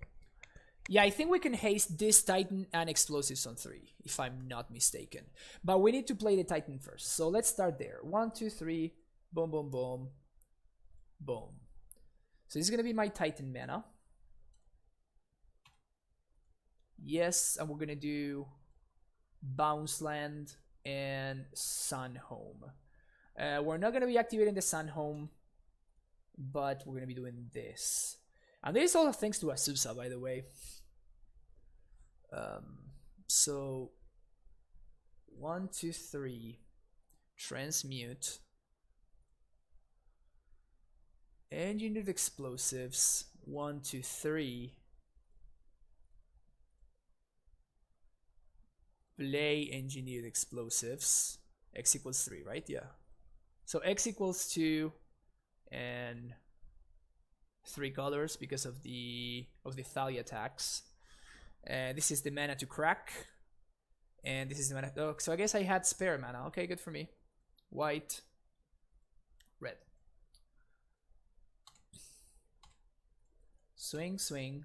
My opponent will need to make some blocks here. T-West Vesuva. When we copy Fountain this time around, we have enough blockers. And Bounce Land, Bounce Land. Copy in this and this.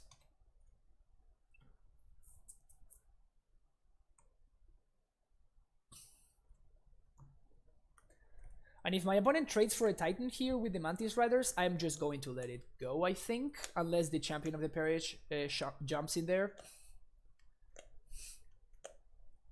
Oh.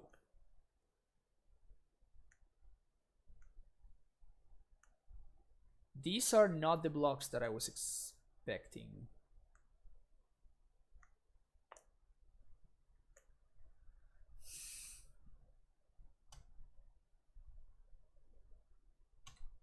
Okay, so I'm gonna crack the explosives and I'm going to die to another Mantis Rider plus another Mantis Rider plus exactly Phantasmal Image. OP goes down to 4 and I pass the turn and I'm hanging out at 7. Oh, I guess Phantasmal Image doesn't do it. Never mind, we're fine.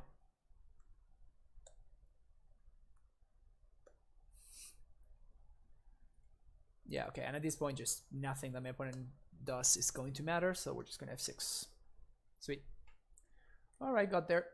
Paths in, explosives in, ballista in, queen, Rex Sage, carry turn. Back to Nation out. What else? That was the easy one. Now we have 8 cuts to make. Is this a realistic plan? Is this a realistic plan? Finale seems way too expensive. It was great that game, but I don't think it's gonna be great in most scenarios. Yeah, I think I'm just gonna do... I'm gonna like shave a little bit on this.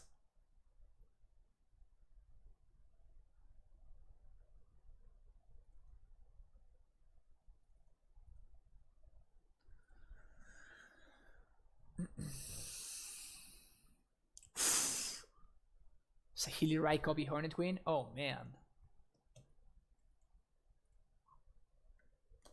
Too much value.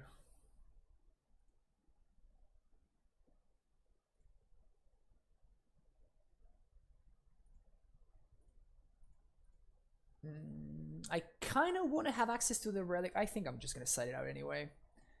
I was going to say I want to have access to relic because of Damping Sphere, but we actually have a bunch of color producing lands thanks to Vestige, Aether Hub, and all that stuff, so I think it's okay for us to do this. I think this is the lowest... Oof, this is a fine hand. This is like the lowest disparity in time that I've had with an opponent in a really, really long time.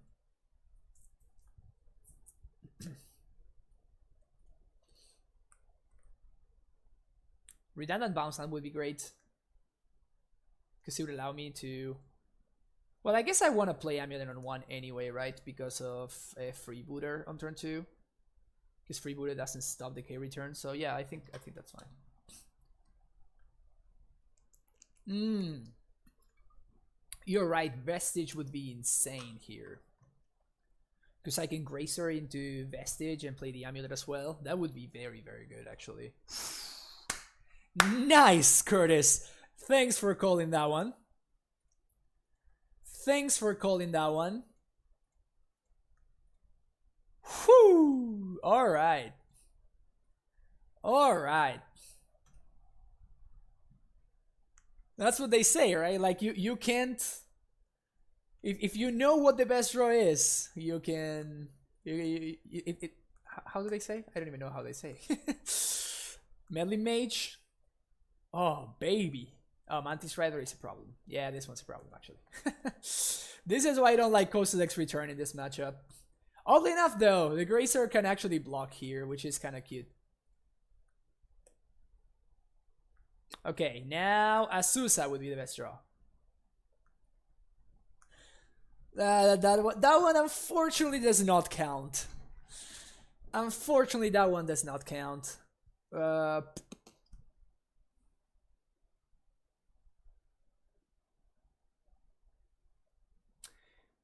If I bounce the Vestige, that doesn't do anything for me, right? Let's say that I packed for Gracer. 1, 2, 3, 4, 5. That's not enough. Packed in for Azusa doesn't do it.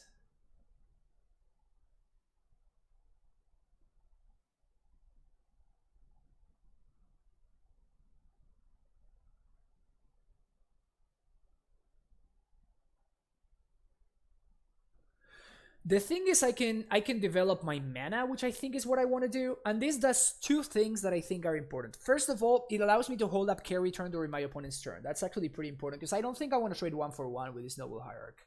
I might get punished by this, I know, but I think that it's worth it to hold it up. And what this does is it still sets up. If I draw a bounce land, of course, this is great.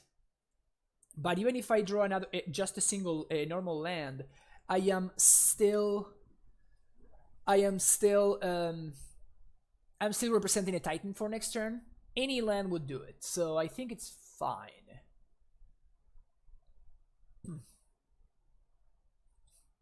What intonation? Sorry, level 100. I don't understand what you're saying there. All right, we're gonna be nicely rewarded here, hopefully.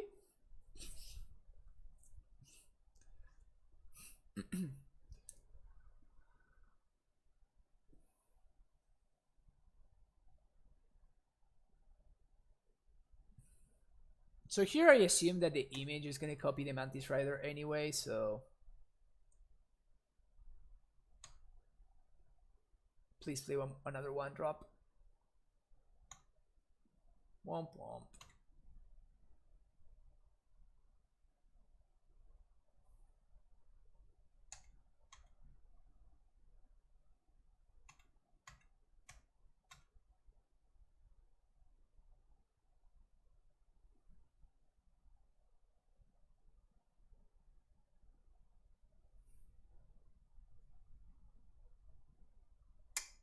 I guess that was a reason to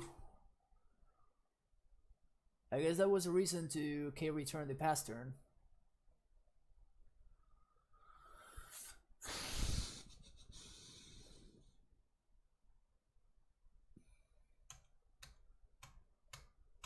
Yeah, I should have gotten my value last turn. That was a mistake. Do I do Amulet coaching? Yes, I do, Peanut Butterfox. Yes, I do. So if you're interested, feel free to send me a PM. Champion of the Parish. Okay, this is my cue.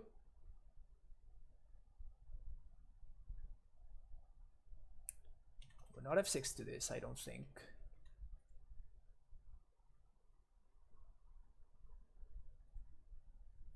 Yeah, so I could have eaten popped, but that means that the champion, this champion, is getting out of control. Like at that point, I cannot answer the champion anymore, right? So this is why I chose to take it this route, and we're still drawing towards a bounce land here.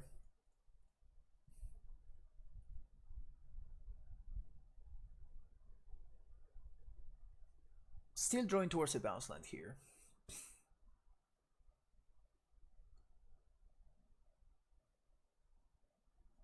This, I think, is going to be the champ turn. Want to keep my life total high. I can Pact for Azusa if I find any bounce land. Though, if my opponent doesn't do... Okay, so they are playing something. Okay. There's a chance that my opponent's holding... Okay, that's cool, actually. So now we get to... How are we gonna do this? I'm trying to play around this member here. So I think I'm gonna go Vestige, Explosives on 3. Because I straight up lose to this member if I go for it here.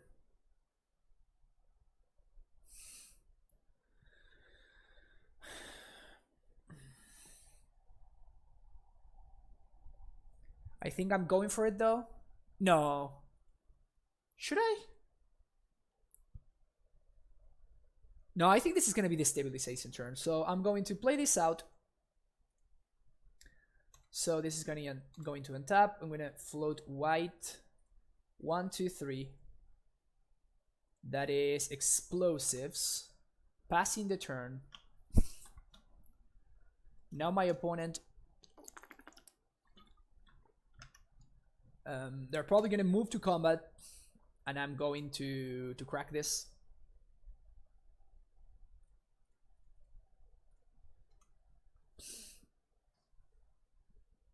I get got by Boros Charm, but that's about it. Missing that fire spout for sure.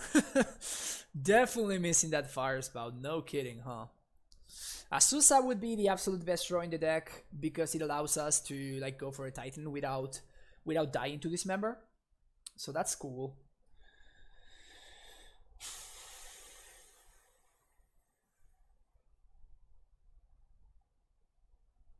Can I wait one more turn? Because if I wait one more turn, I can... I think I can. My opponent didn't play anything. They can only attack with a single Mantis. Yeah, so I'm gonna wait one more turn. I'm going to wait one. Yeah, so this right now, I play out my T-West. And now I can Titan next turn without exposing myself to Dismember. I potentially still have an answer to a Meddling Mage, so I don't care there. Alright, so this is best case scenario. My opponent draws a card that is irrelevant. And now we are going to Titan them. Should I Titan them with this or with this? I think I want to hold the bounce in hand, so we're going to Titan them with this. And this should be pretty much game over. Boom. Yes. Garrison. Stronghold.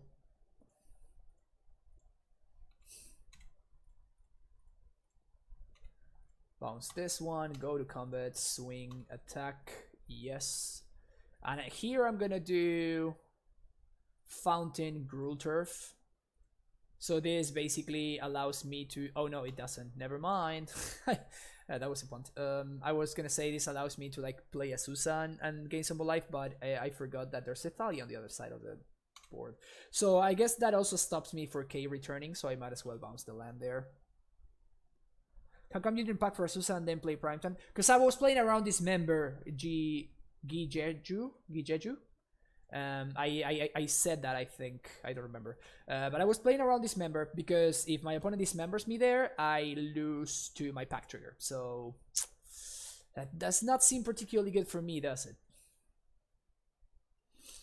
This is perfectly fine because now we can pact for... we can gain 2 and we can also pact for... oh, we can't gain 2, never mind. Hornet Queen.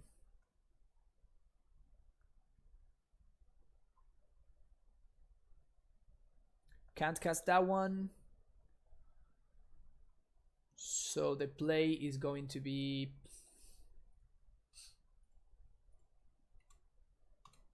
Bounce this. Summoner's Pact, pay 1. Hornet Queen. Cast Hornet Queen. The only problem with this is that we die to Damping Sphere. Celebi.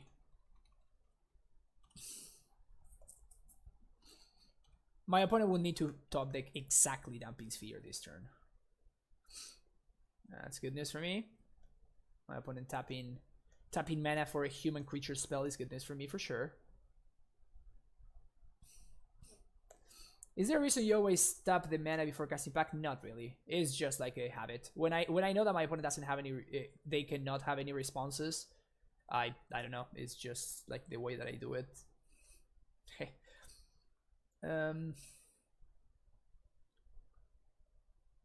Yeah, this is just very lethal as long as I do things correctly. And doing things correctly includes doing this here. Play second Amulet. Play Vestige. Untap, tap, and tap, tap. Float a green. That's 6 mana. Cast a Primetime. Opponent no concession. Okay.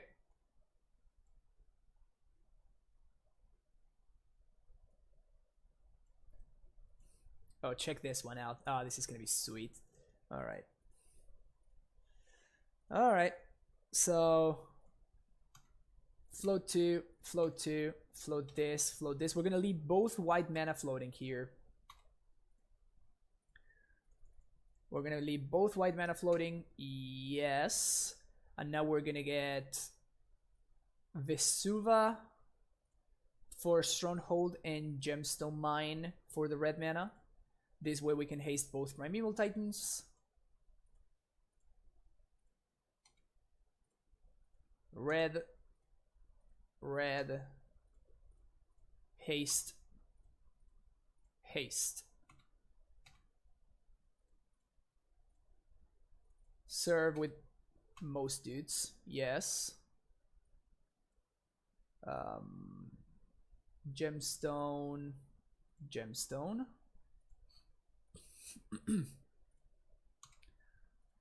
White, white, red, red, yes, Sunhome and Simic. Oops. Oh, nice, they fixed this. That's cool. Awesome.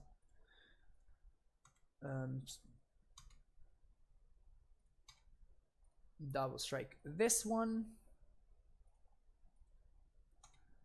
Double strike the other one. Value. Missing fields that here for the value. I know, Cantona, right? I totally missed it. My opponent says GG's, and I say GG's.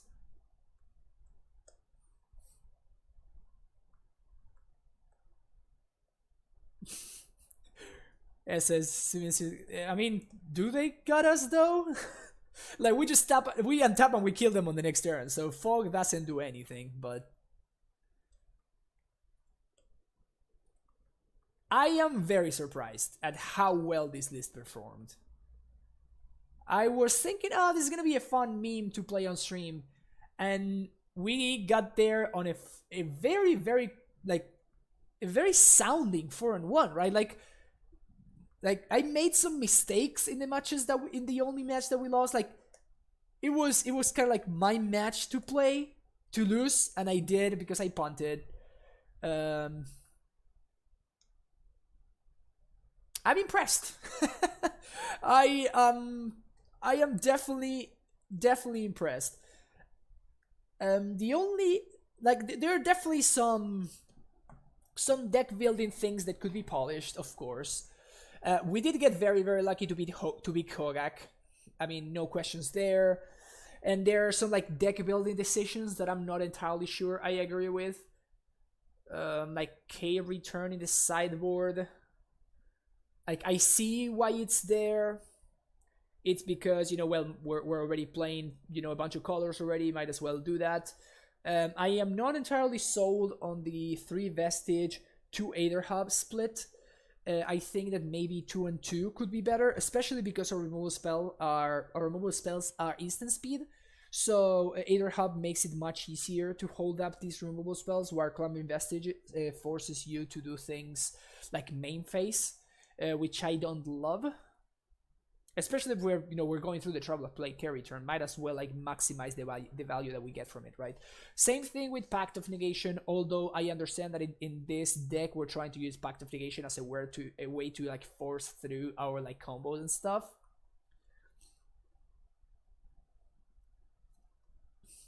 It looks like it's time to add another Amulet variant to the list. Maybe, I don't know. At least it's a very, very fun one. One thing that I want to point out is that in this version specifically, Grazer makes a lot of sense. Again, I mean, if you've been following the stream, you know that I'm not a fan of this card. I think that it's pretty bad. But in this version of the deck specifically, I think that Grazer makes more sense than in regular Amulet builds. The fact that it allows you to like turn 1 Grazer, turn 2 Saheeli, turn 3 Guardian, it can be kind of a big deal. So I do like that aspect of the Grazer. As we saw today, Grazer becomes much better with Crumbling Vestige. We did have that come up. Now I would like one more copy of Azusa.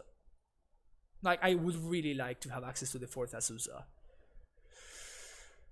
So maybe this Coalition Relic needs to go. I get wanting to make the split, but just as the fourth Azusa is just so much better than the first Coalition Relic. It's just like this is our best ramp spell by like a mile, like by many miles actually. So I think that I would want to keep the I would want to make room for the fourth Azusa. Maybe side this one out. And I'm not really sold on these two steerings. They seem kind of off.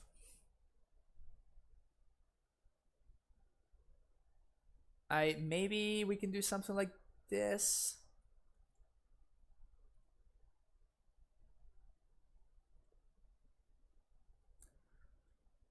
Maybe made a different cantrip over the steerings. We're kind of short on targets for the steerings. 31. It's kind of rough. It's kind of rough. Actually, I would be into this. Actually,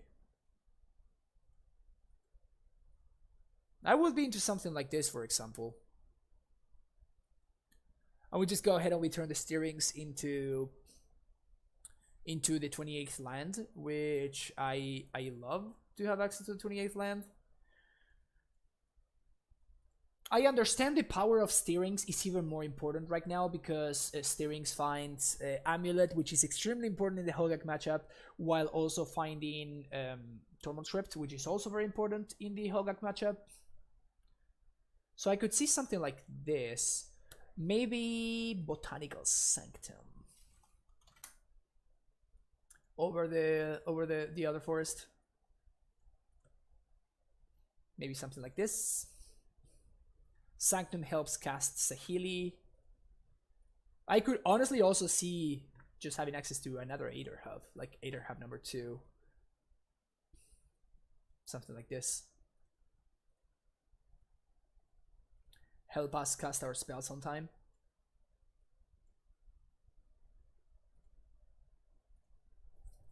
Maybe something like this.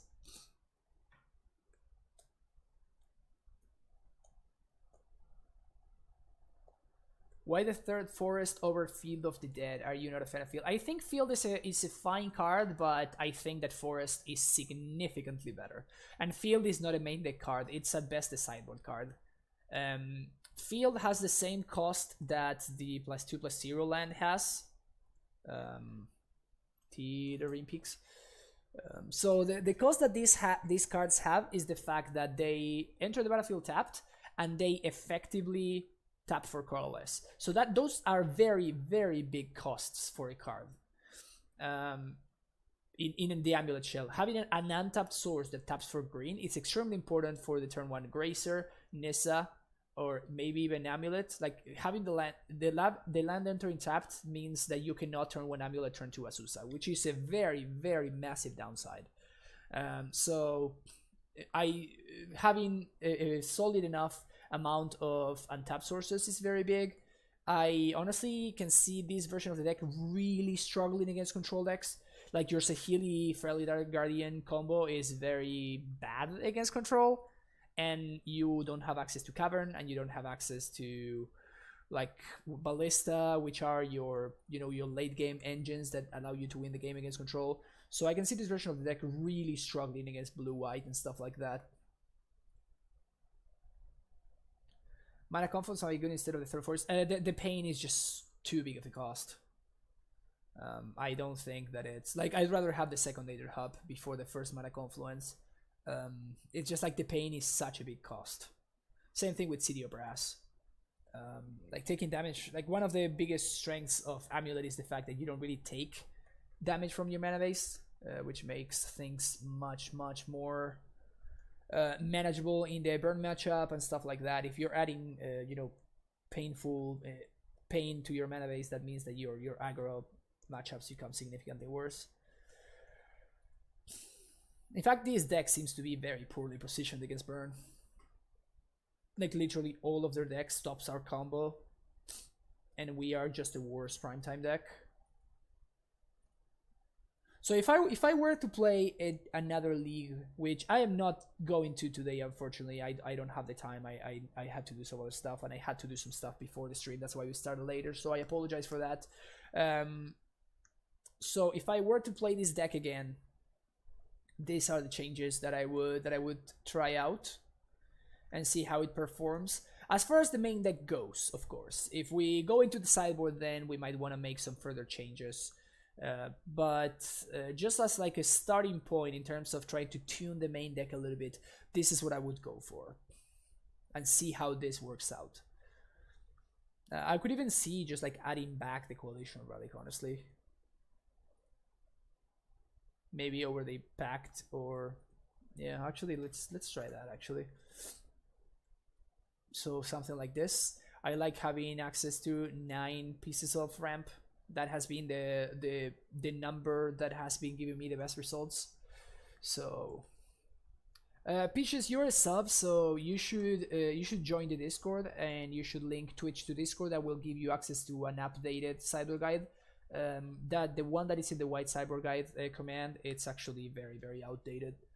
But if you are a sub, you can get access to all the cyber guides, of course. Yep. So this is where I would start, I guess, to make some changes here.